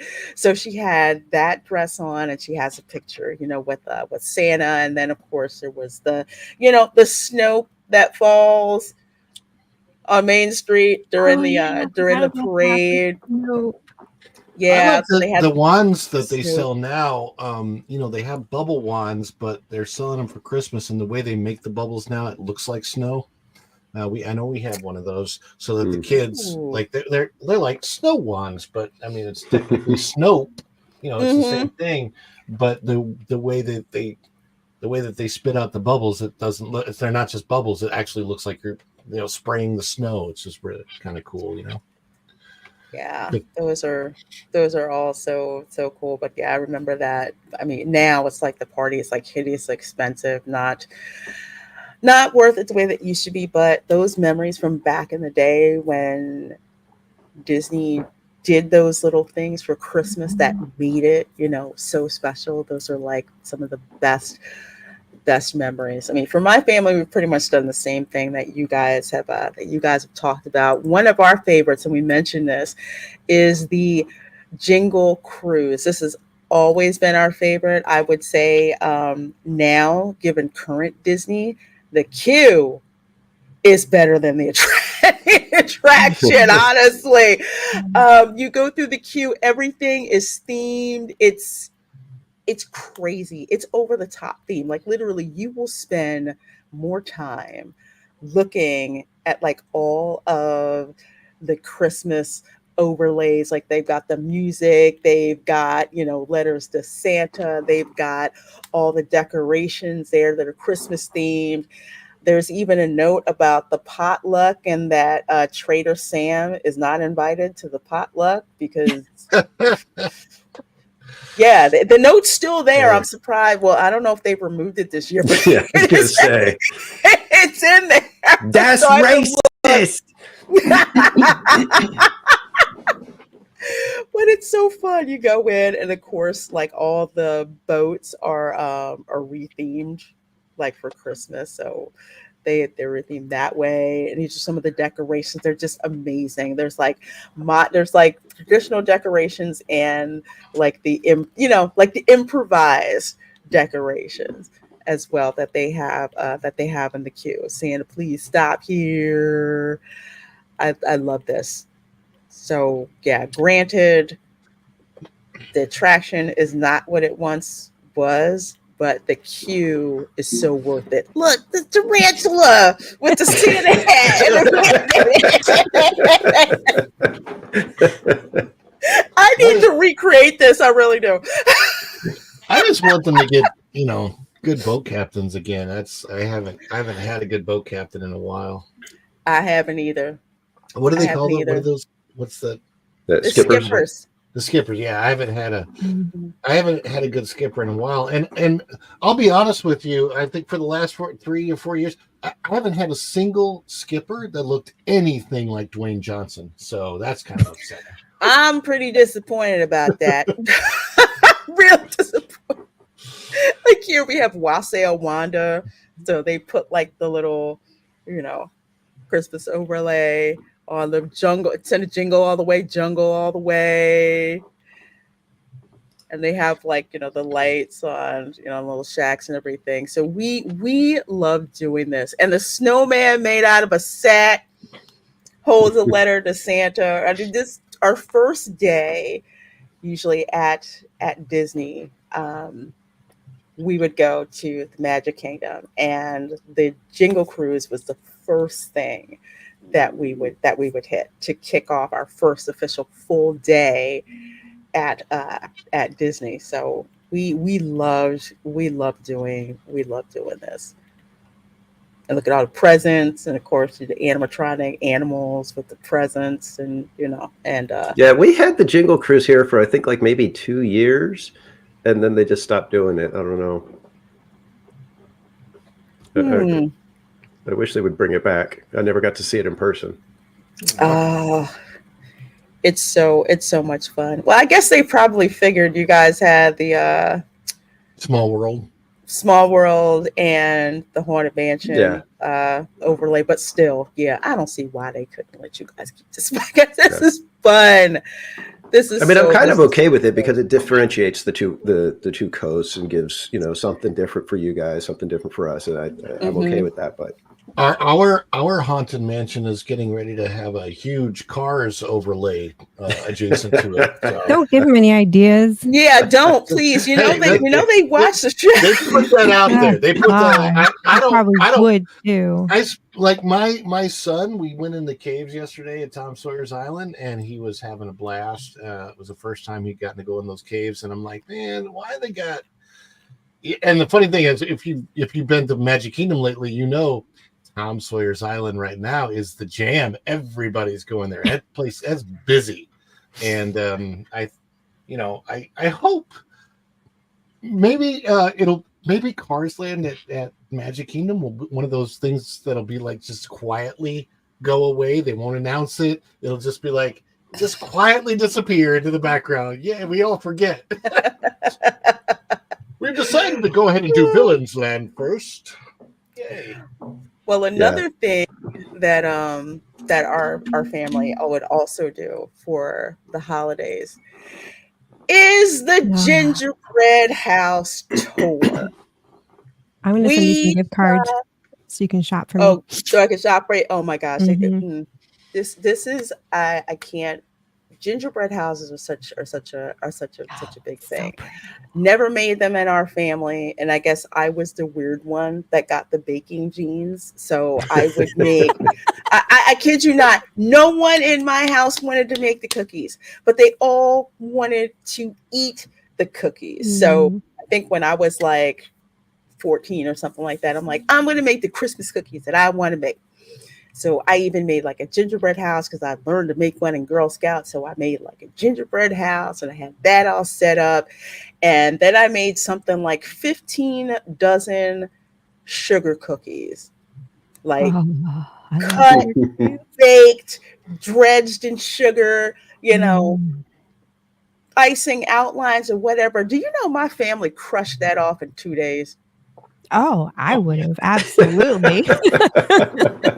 And All that then hard look work at gone in me, 5 minutes. gone. I mean, my grandfather who had, diabetes. I'm like, what are you doing with that? And yeah, literally 2 days was gone. It's like you're gonna make some more. I'm like, excuse me. Mm.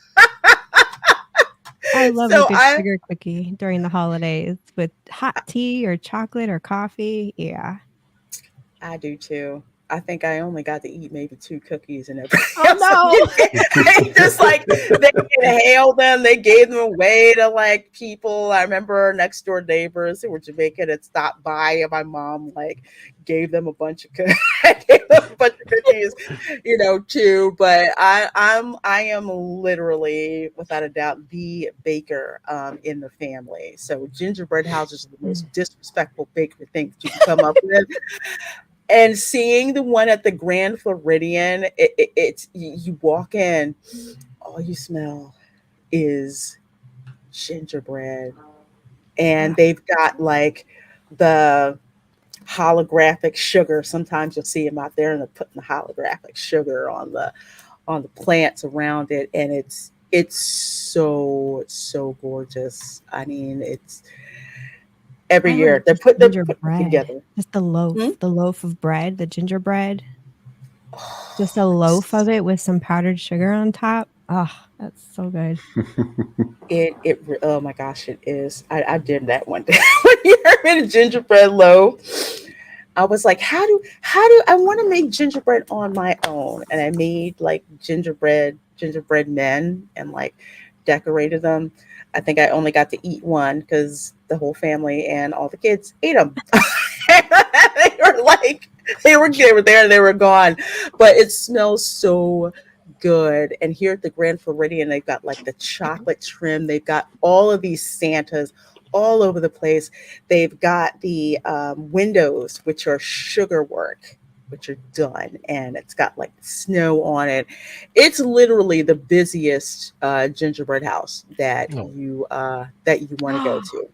I've been Where's that at? I've actually been at the gingerbread house the past few days, like live streaming or watching the progress of them build it, which I've never done before. And it was fascinating. This is the 25th anniversary of the gingerbread house at the Grand Floridian, right? Yes. So, and Dan was out there.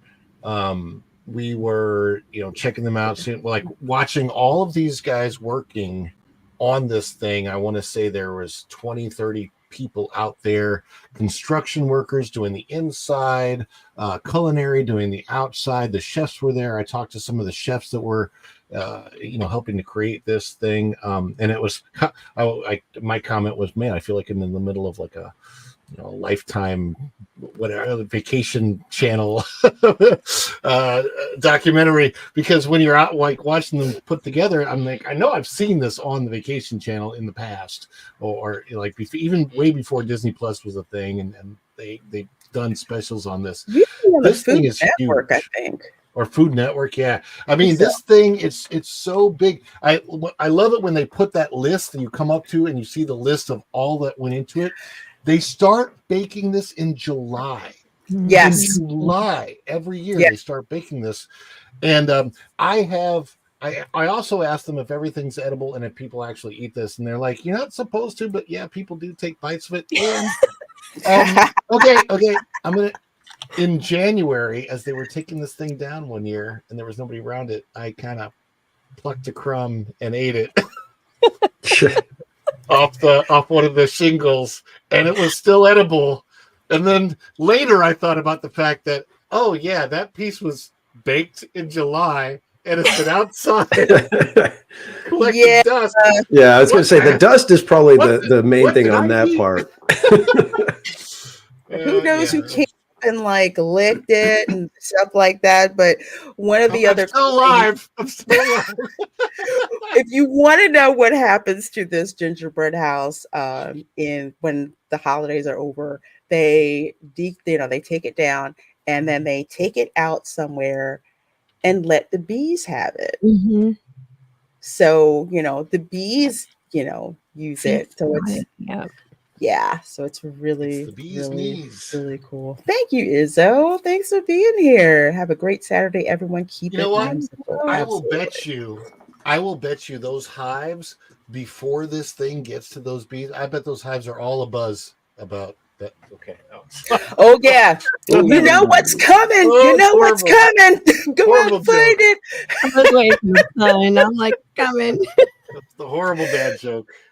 Well, this is the one that's over in Disneyland in the Haunted Mansion Holiday. When they do that overlay, they have this big gingerbread house that is in there. And I know when I first experienced it, I was shocked to see it. I'm like, they have a gingerbread house here, and it's huge. It's just like amazing. Casual, I know you've seen many of these come and go. You want to let us know about the gingerbread houses there?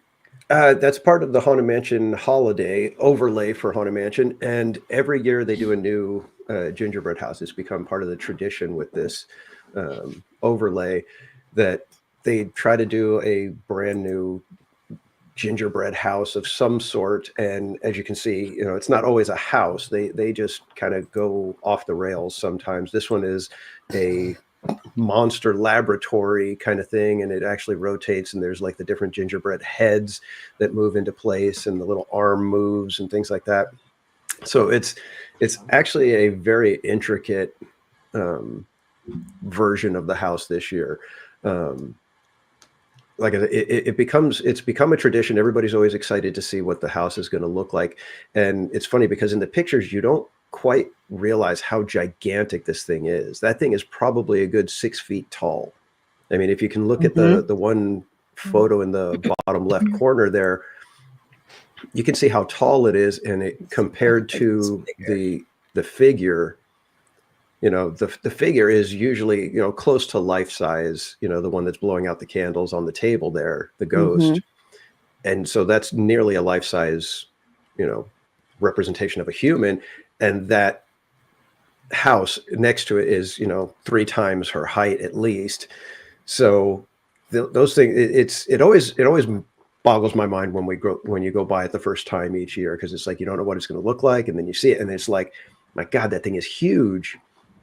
But they also pipe in the gingerbread smell as you're going by, so you know, you get it all, the full effect. And yeah, it's like I said, it's fun to just see what they come up with every year. And this one, I think, was one of the more off the rails versions of the house.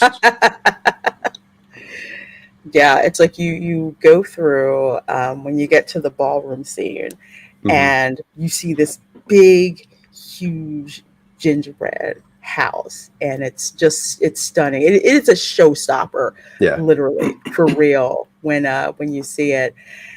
Now, I've stayed at the Grand Californian, so I've never seen the gingerbread house at the Grand Californian. Paschal, I'm sure you've dropped in at the Grand Californian. Have you seen yeah, again, they do this actually a couple of times during the year. They've had different confectionery displays for Star Wars days. They actually had a Millennium Falcon scene, and I think the Millennium Falcon was made out of Rice Krispie treat. So they do displays like this, but obviously, you know, when they do the Christmas one, it's always the Grand Californian added gingerbread. And like I said earlier, you know, they have the best gingerbread cookies, you know, one of the best that Mrs. Casual has ever had. So every year we have to go in and grab some, and we always go check out the gingerbread house or gingerbread hotel. Oh, well, that looks gorgeous. I'm looking at the cinnamon buns. I'm looking at the macarons that are here, like the larger than life. I love Chippendale for Christmas. That is absolutely gorgeous. And then, of course, here's the one for the Grand Floridian. I can't overstate how much I absolutely love. I love and loathe this house at the same time. Here's a reason why. It's so busy, especially at night. And if you are a guest of the Grand Floridian and think you're just going to casually drop into the lobby and just enjoy a quiet atmosphere, it ain't going to happen. No, it's busy. It's loud and busy. It's loud. It's busy. The only time it's going to get quiet is probably like 1 o'clock in the morning. And I kid you not, when people are like gone. But when you go and there's nobody in the lobby and it's just the gingerbread house and the Christmas tree, and you can just sit there and just chill and watch, it's great. But other than that, I just went to my own building and just because there's Christmas trees in every building, every key building at the Grand Floridian. So I was like, okay, I'm going to go back to my building and just chill in front of the tree there. One of the things that I like to do on a night when Magic Kingdom is having their Christmas party, instead of going to the Magic Kingdom, is we'll take the family, we'll go over to the Grand Floridian, we'll get a bag of the gingerbread, you know, the cellophane bags that they fill with the variety gingerbread cookies.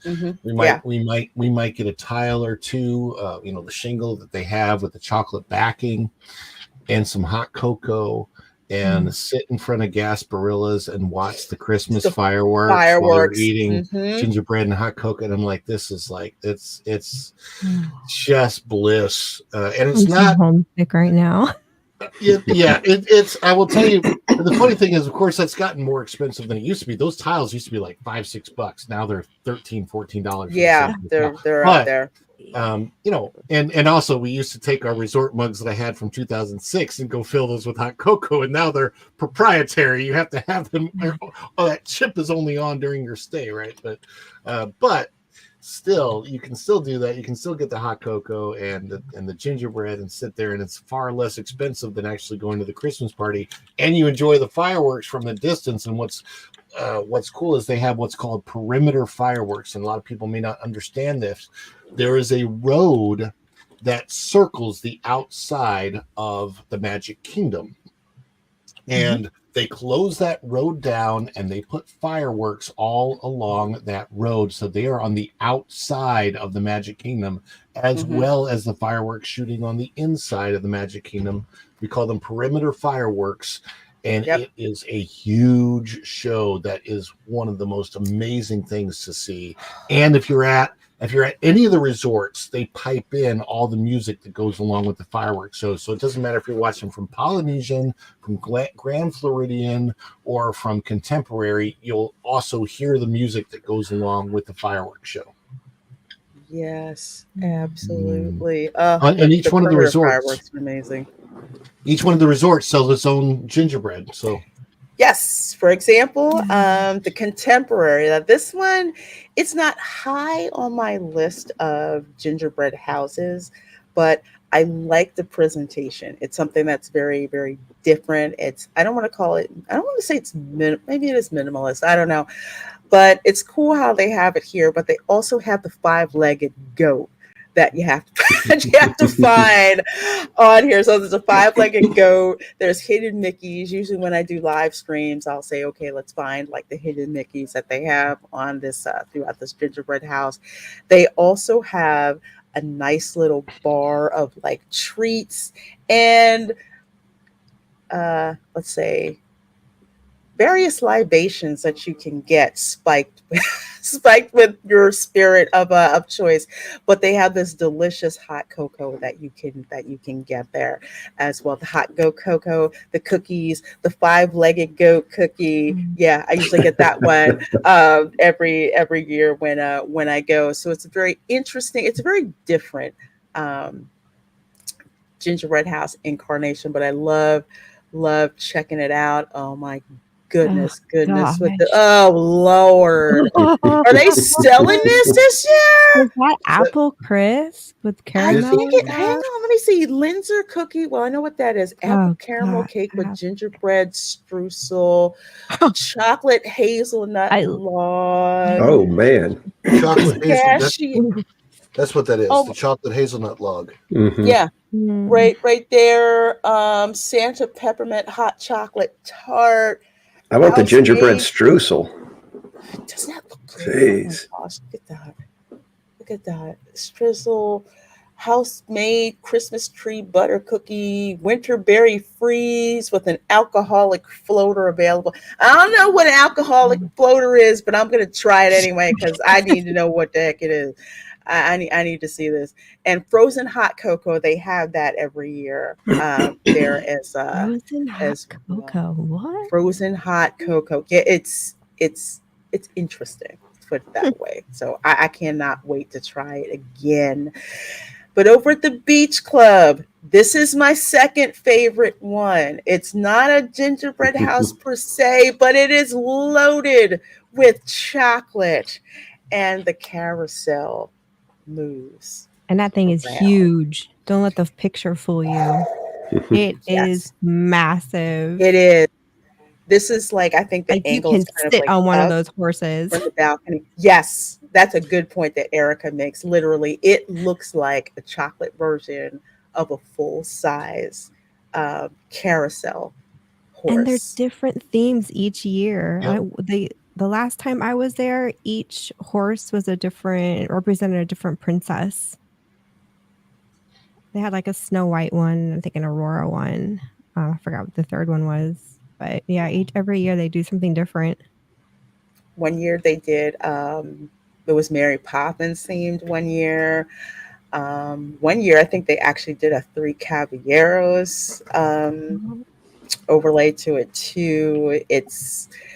I love this one because I freaking love chocolate. So yes, the fact that this one has so you can smell the chocolate when when you go in here, and it's absolutely delicious, and even more so.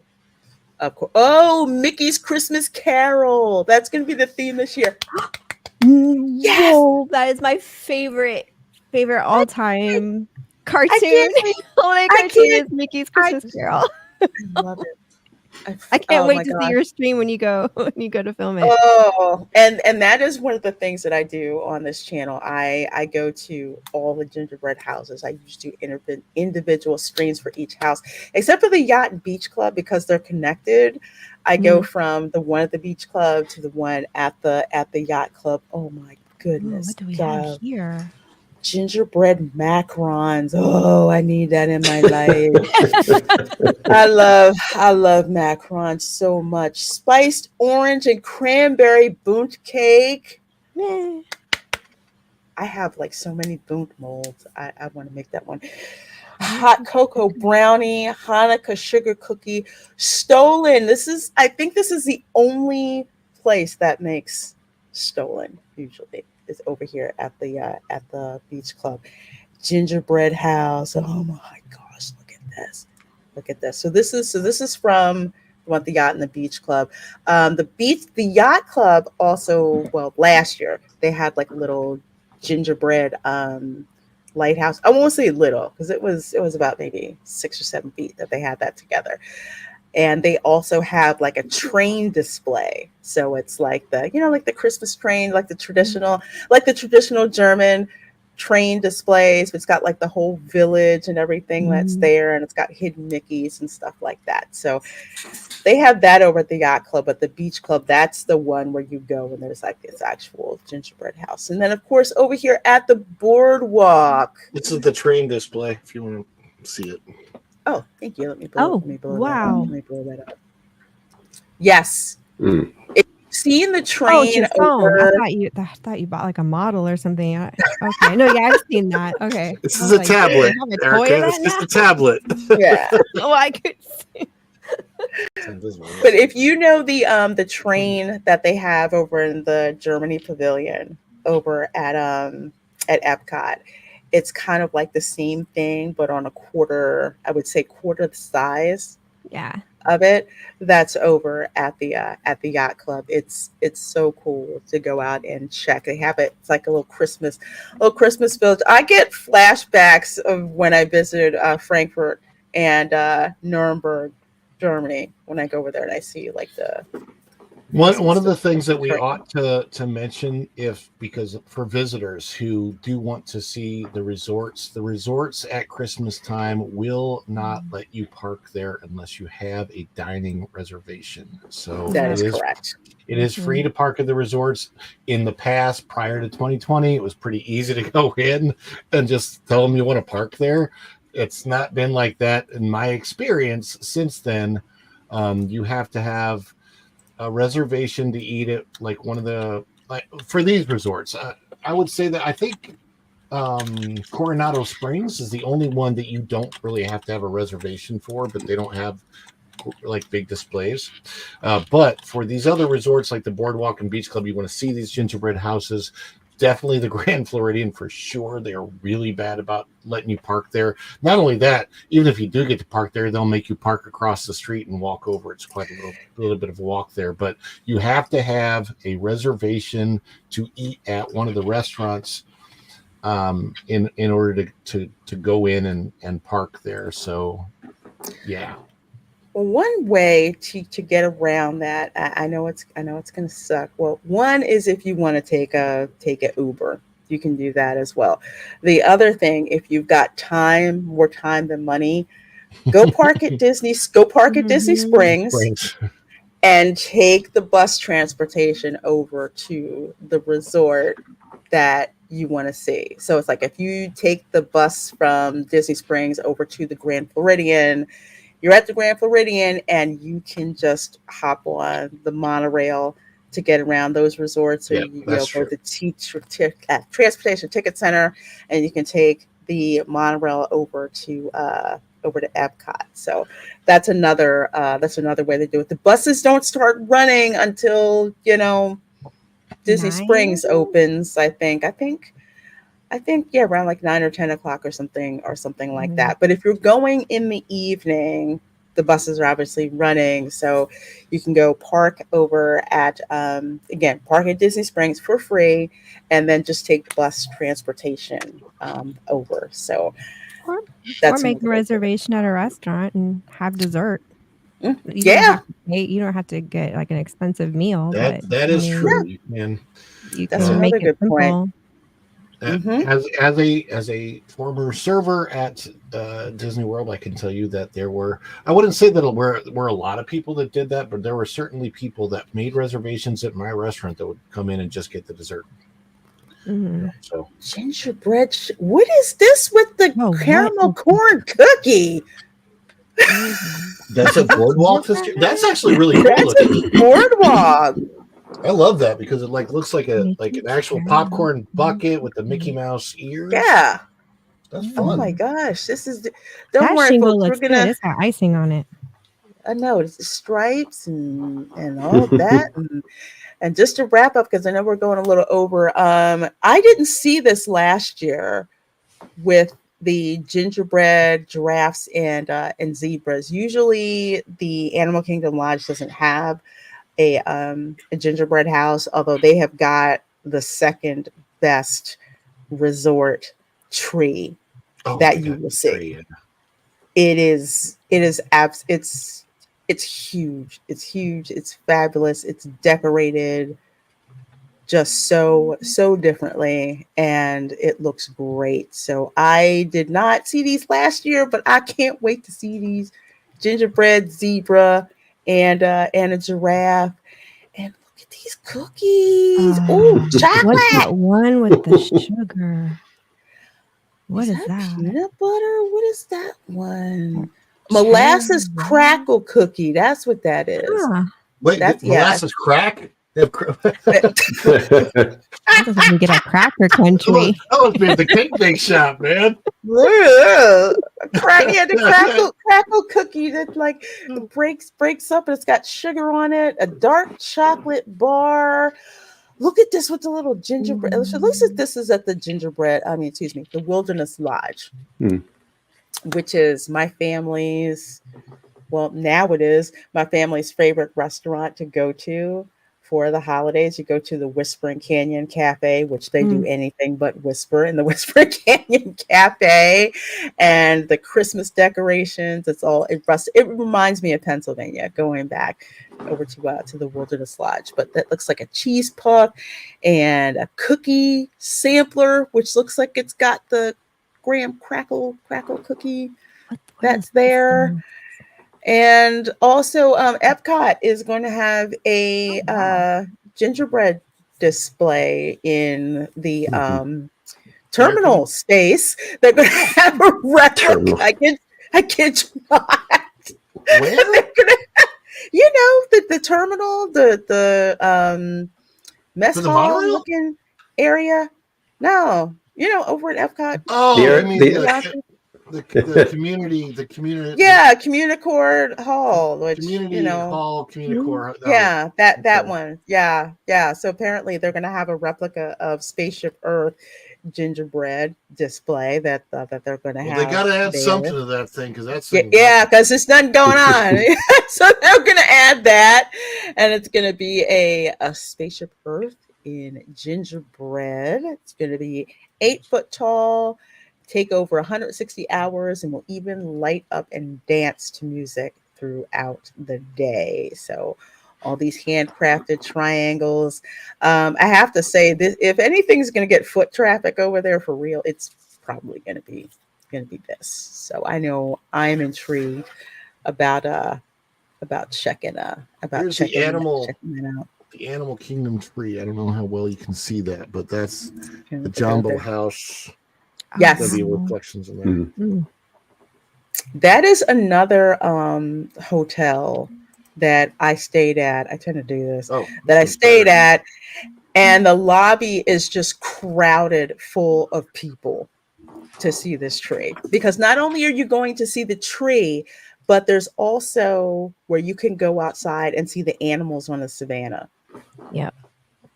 And at And night, they will give you night they vision. have all the animals dressed up like in Santa Claus suits and stuff. They put a big Santa Claus suit on the giraffe. The zebras, actually, they add a red stripe to the zebras so that they're like red, green, black. And I'm kidding. I'm kidding, everybody. They don't do that. I was gonna say, and the goats all get coal in their stocking. I can't freaking stand. I don't know if you saw that, but this was that 2020 year where like there's nobody in the lobby here, and this lobby is normally super busy.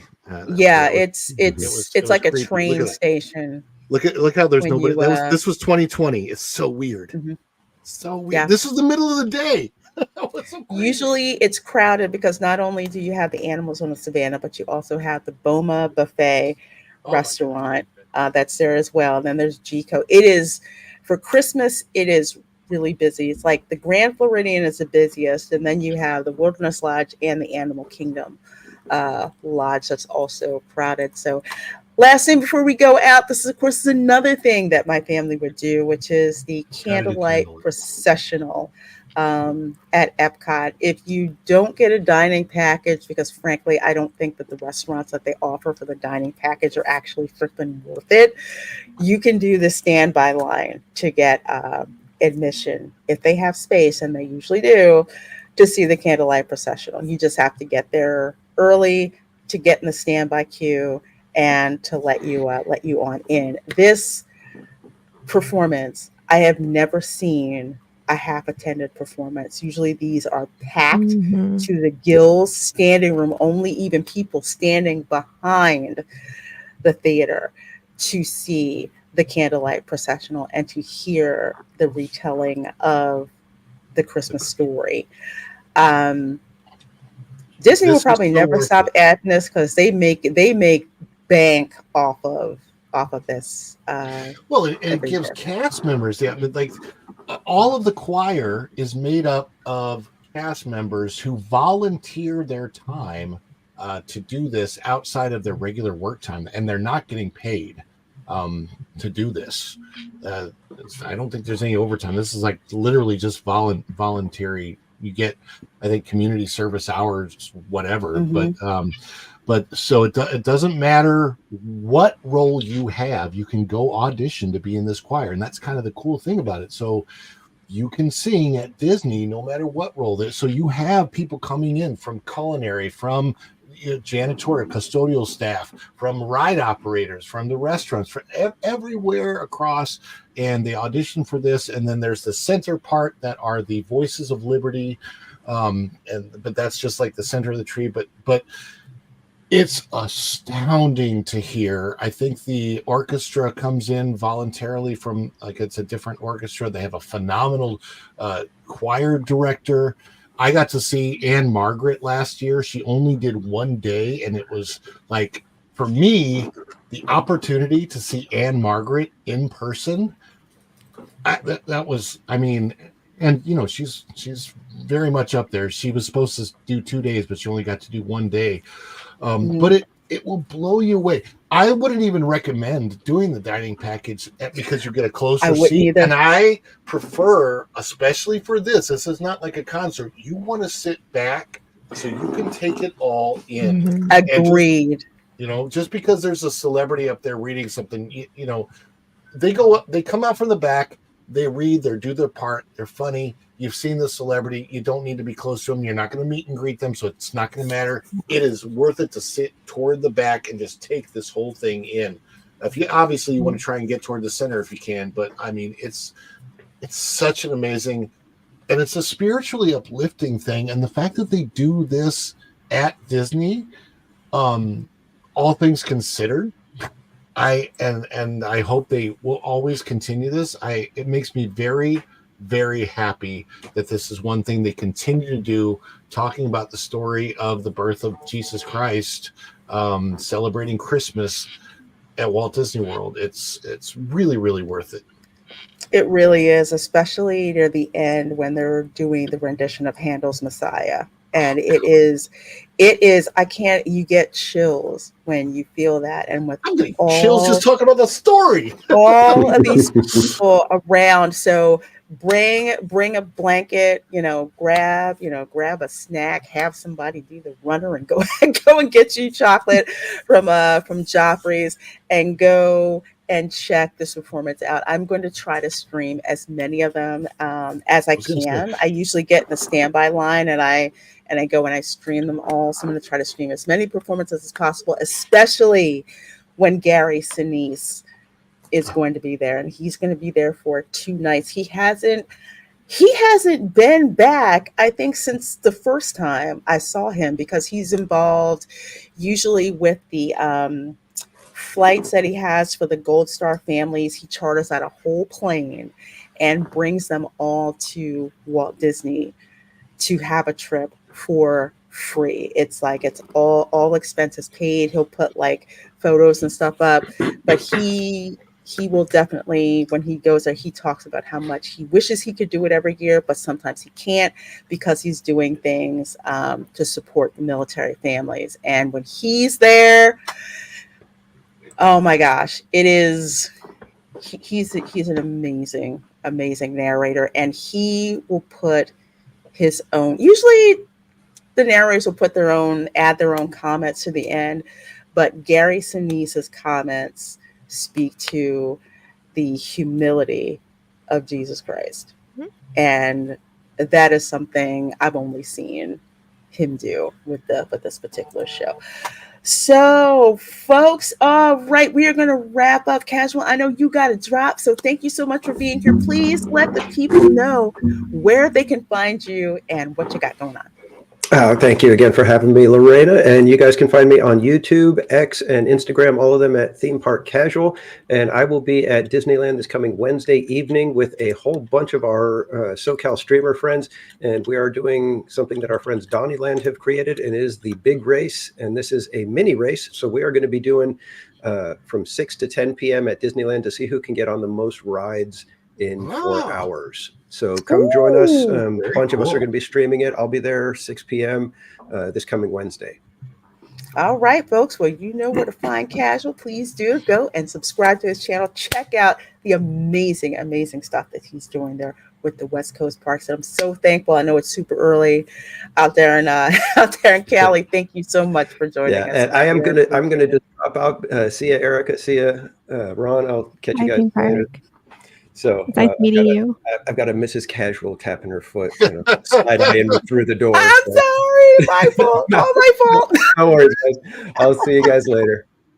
All right, bye, Casual. I will have a link to his channel in the description box of this live stream as soon as we are done. And yes, he is. He is the only one where I've seen people will do a standing ovation for this guy, and it's just something different when he does a narration and how many military families are there, and how he talks about all the stuff that he's involved with helping military families.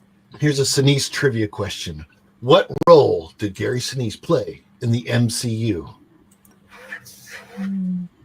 That's a good question.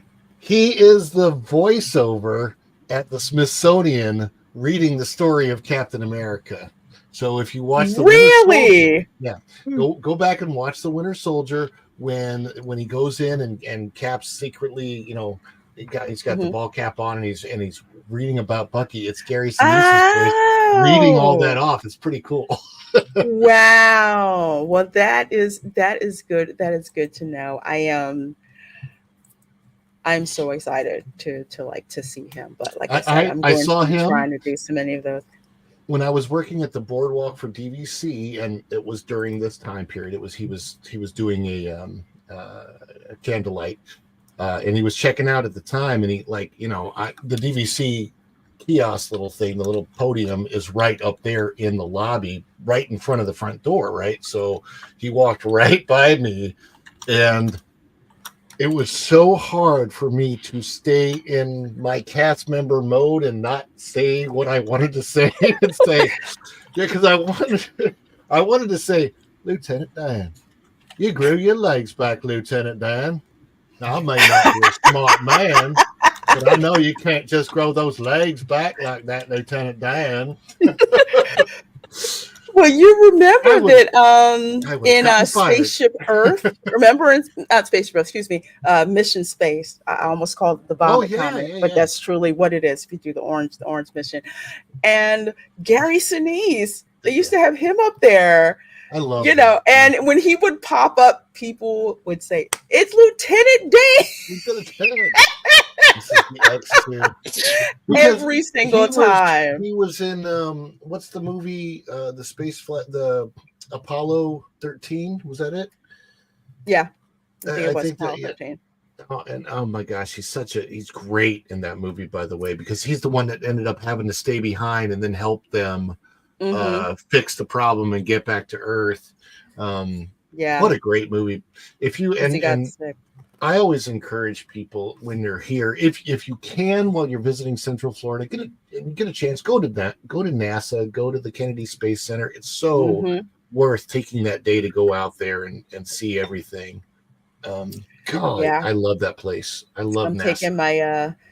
taking my nephew when he comes to visit. My sister's like, we want to take him to NASA. How long should we plan for? I said, with him, you're probably gonna need to go 2 days because he is like obsessed. So every time I see him, he's always asking me stories about things that I did, like out at NASA. He loves it. He's such a nerd. I love him to death. That's why. Oh, well, Erica, what do you have going on your channel and where can people find you? Well, you can find me at Erica-Raff on YouTube, and I filmed a bunch of Halloween stuff of our Halloween night here in Germany. Yes. For some of you who may be new and don't know us, we're a military family, or DoD, stationed here in Germany. And so I was on the pro show very briefly the other night on Thursday, and I was able to go live and show our streets, but we did get footage to do a vlog. So I just had to go through the footage and edit. And I'm going to do a redo of my Haunted Mansion animatronic build that I did. My first footage, none of it recorded. The sound died. Yeah, it did not record my voice. So I had an idea, since I had to deconstruct it, I'm going to do a do-over video. And as I'm deconstructing, show you guys how I built her by deconstructing her. So there's 2 videos coming out, and it's like post-Halloween. And then we'll start getting more into the German holiday stuff. The stores are full of Christmas stuff. Oh my gosh. I miss it. I cannot wait to show you guys some of the stores and the merch that they have out here. So that's down in the pipeline in the coming weeks. Ooh, please tell me, are you going to Christmas market? Yes, we are. We just haven't decided which ones because there's so many of them. I'm thinking Cologne for sure, just because I suspect we could be moving in a year. I hope. We just never know when we're going to be moving, so we're probably going to pick some of the bigger ones. So we have them on video too, and for the family, because our YouTube channel is more than just for like the public. It's also just so we have we're documenting our family for our grandkids, and just like for family history. So that's another reason why we have the channel. But we're just kind of sharing whatever it is that we do. Well, I love it because I have such fond memories of visiting Germany 3 times, and the Christmas market it's familiar but yet strange at the same time, because I grew up in suburban Philadelphia, so Philadelphia had a German population presence ever since the colonial era. Yeah. So I am used to going to towns like Bethlehem, and they just call it the Christmas market, and you go, and it's literally, except for the glue wine thing. Except for that, they didn't have that. I like the white glue vine because it's sweeter. The red one, it's a dry wine. I'm not a fan of it. I've never had the Kinder Punch, and I'm curious as to what that tastes like. I want to. I'd only heard these little kids saying Kinder Punch. I'm like, well, what is that? And my friend at the time, she said, oh, it's basically glue wine, but it's made primarily from juice for the kids, and it's got like Kinder. spices, like like nutmeg and stuff like that. So they Oh, call it interesting. Kinderpunsch. So they have that separate from the glue wine, which the German pavilion over in Epcot, that is actually a very good glue wine. I mean, I was impressed when I tried it. It's still expensive as hell, but I did try it, and it did taste like the glue wine that I had in Nuremberg when I went to the Christmas market in Oh, you Nuremberg. went But to the here, big one. We have yet to make our way to that one. That one I is went I massive. went to that one, and if they find out that you're American, they let you know that they can pack the ornaments so they don't break because they want you to buy ornaments, and they also really want you to drink a lot of glue wine while you're doing that too, and They do. you shop, and it's Yeah, not like we eat our way through the markets because it's street food. It's literally carnival fair street food, yes. and you name it, they have it from churros to cotton candy, the crepes, Oh gosh, like waffles, the chocolate covered strawberries. I roasted mean, haze, roasted yeah, chestnuts, potatoes in every form, um, potato pancakes, the Oh, I love whatever, potato pancakes. so many different types everything. of potatoes. The Oh brats, my. of course, the Schwein steak sandwiches, which is just a pork cutlet, but it's like Mhm. over an open charcoal grill and it's Mm. grilled along with the brats. Yeah, it's gosh, the food, the festivals out here, they know how to do food. We eat our way through the markets. Forget all the merch. we always we're always eating our way. Don't really buy anything. It's just food is what we do. Is what we do. If you've been to like Peddler's Village, if you've been like out to Bethlehem in Pennsylvania, it's the same darn thing. And even there, I think they outsourced them by now, but they used to have the factories that would make the glass ornaments. Mhm. And it's like they had a factory in Germany and one in Bethlehem, Pennsylvania. It's the weirdest freaking thing, but And so much of it. we'll film some of the base and show you guys what Ramstein Air Force Base does for military families for Christmas. So I'll get some footage on base of, on Yes. the military side, how they accommodate us being, home away from home. So, yep. Folks, you have got to check out Erica's channel. So much going on there. So I've got a link to her channel in the description box. Please do go and check it out. You want to go on the ground floor because man, she's got so much great stuff going on. Ron, where can folks find you and what do you have coming up? Oh, sorry. Right now, I'm in the middle of booking a flight to Germany, so I can so eating my way through the festival seemed like a pretty good idea. No, I wish that were true. I can't afford to do that. We have the daily dish daily most days at 9:30. However, sometimes I'm live in the parks for the daily dish lately. A lot lately, especially during the holidays. I might be. Sometimes we start a little bit later than 9:30, and depending on how the schedule could work out, there could be some 9 o'clock start days too. Coming up.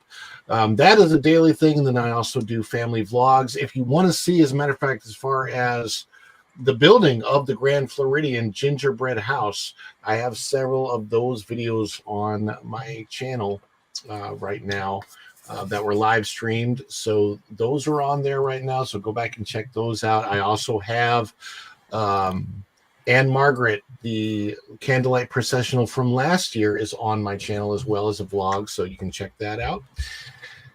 And just other than that, I try to keep up doing some funny shorts and stuff like that every day. And of course, if you're not a huge fan of Tiana's Bayou Adventure and you miss Splash Mountain, you can check out Broccoli Hill, my parody of Blueberry Hill.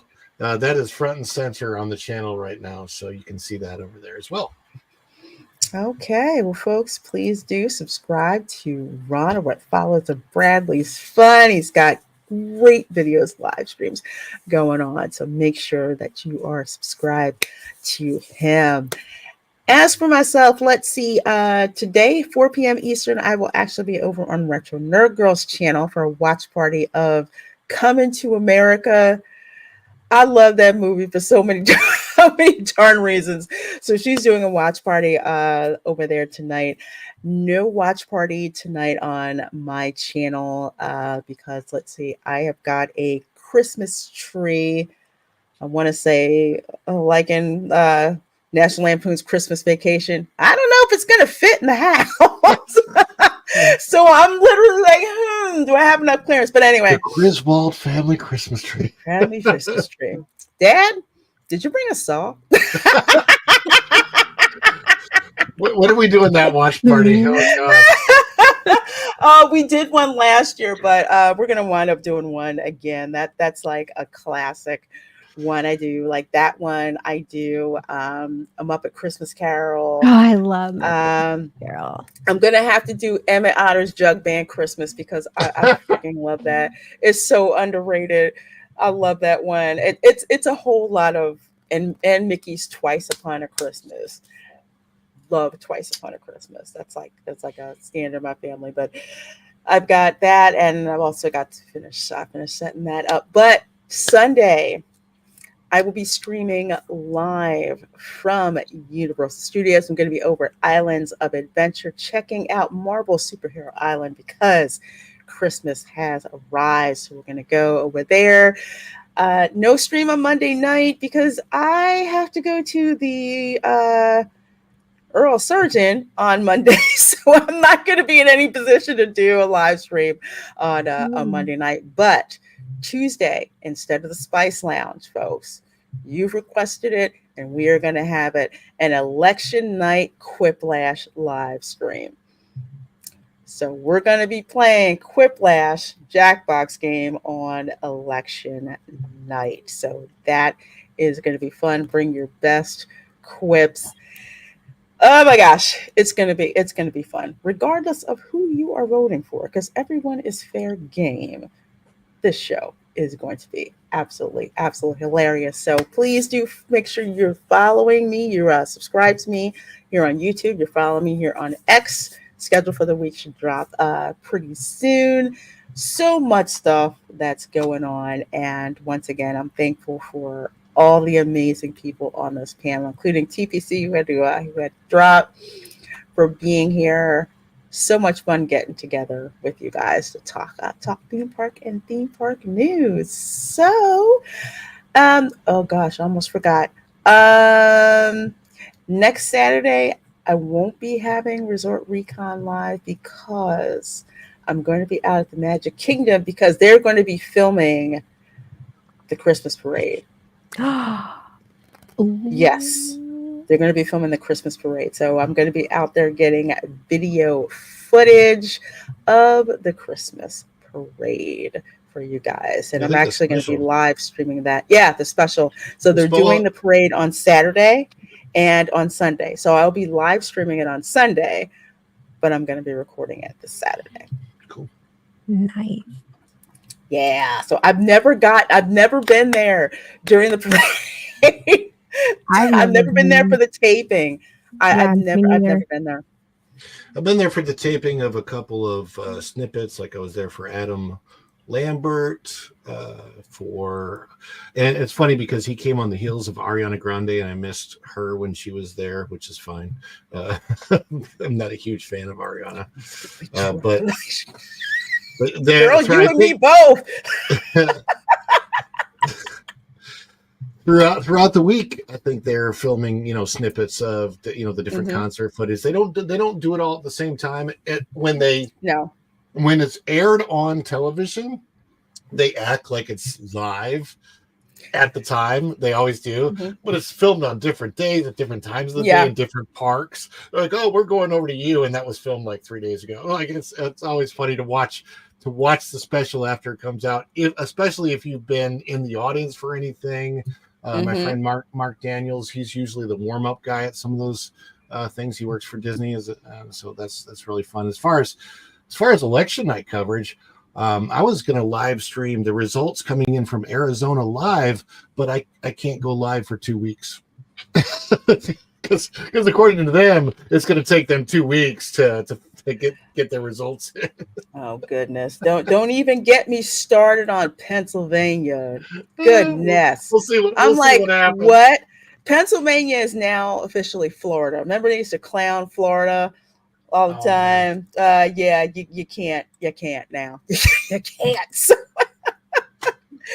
all right, folks. Well, as always, this has been an amazing, amazing show. Again, congratulations to It's Florentine for winning the Epic Universe tote bag. I will be in touch with respect to that. You folks have an amazing day, afternoon, evening, wherever you are, and we will see you next time. Bye. Bye.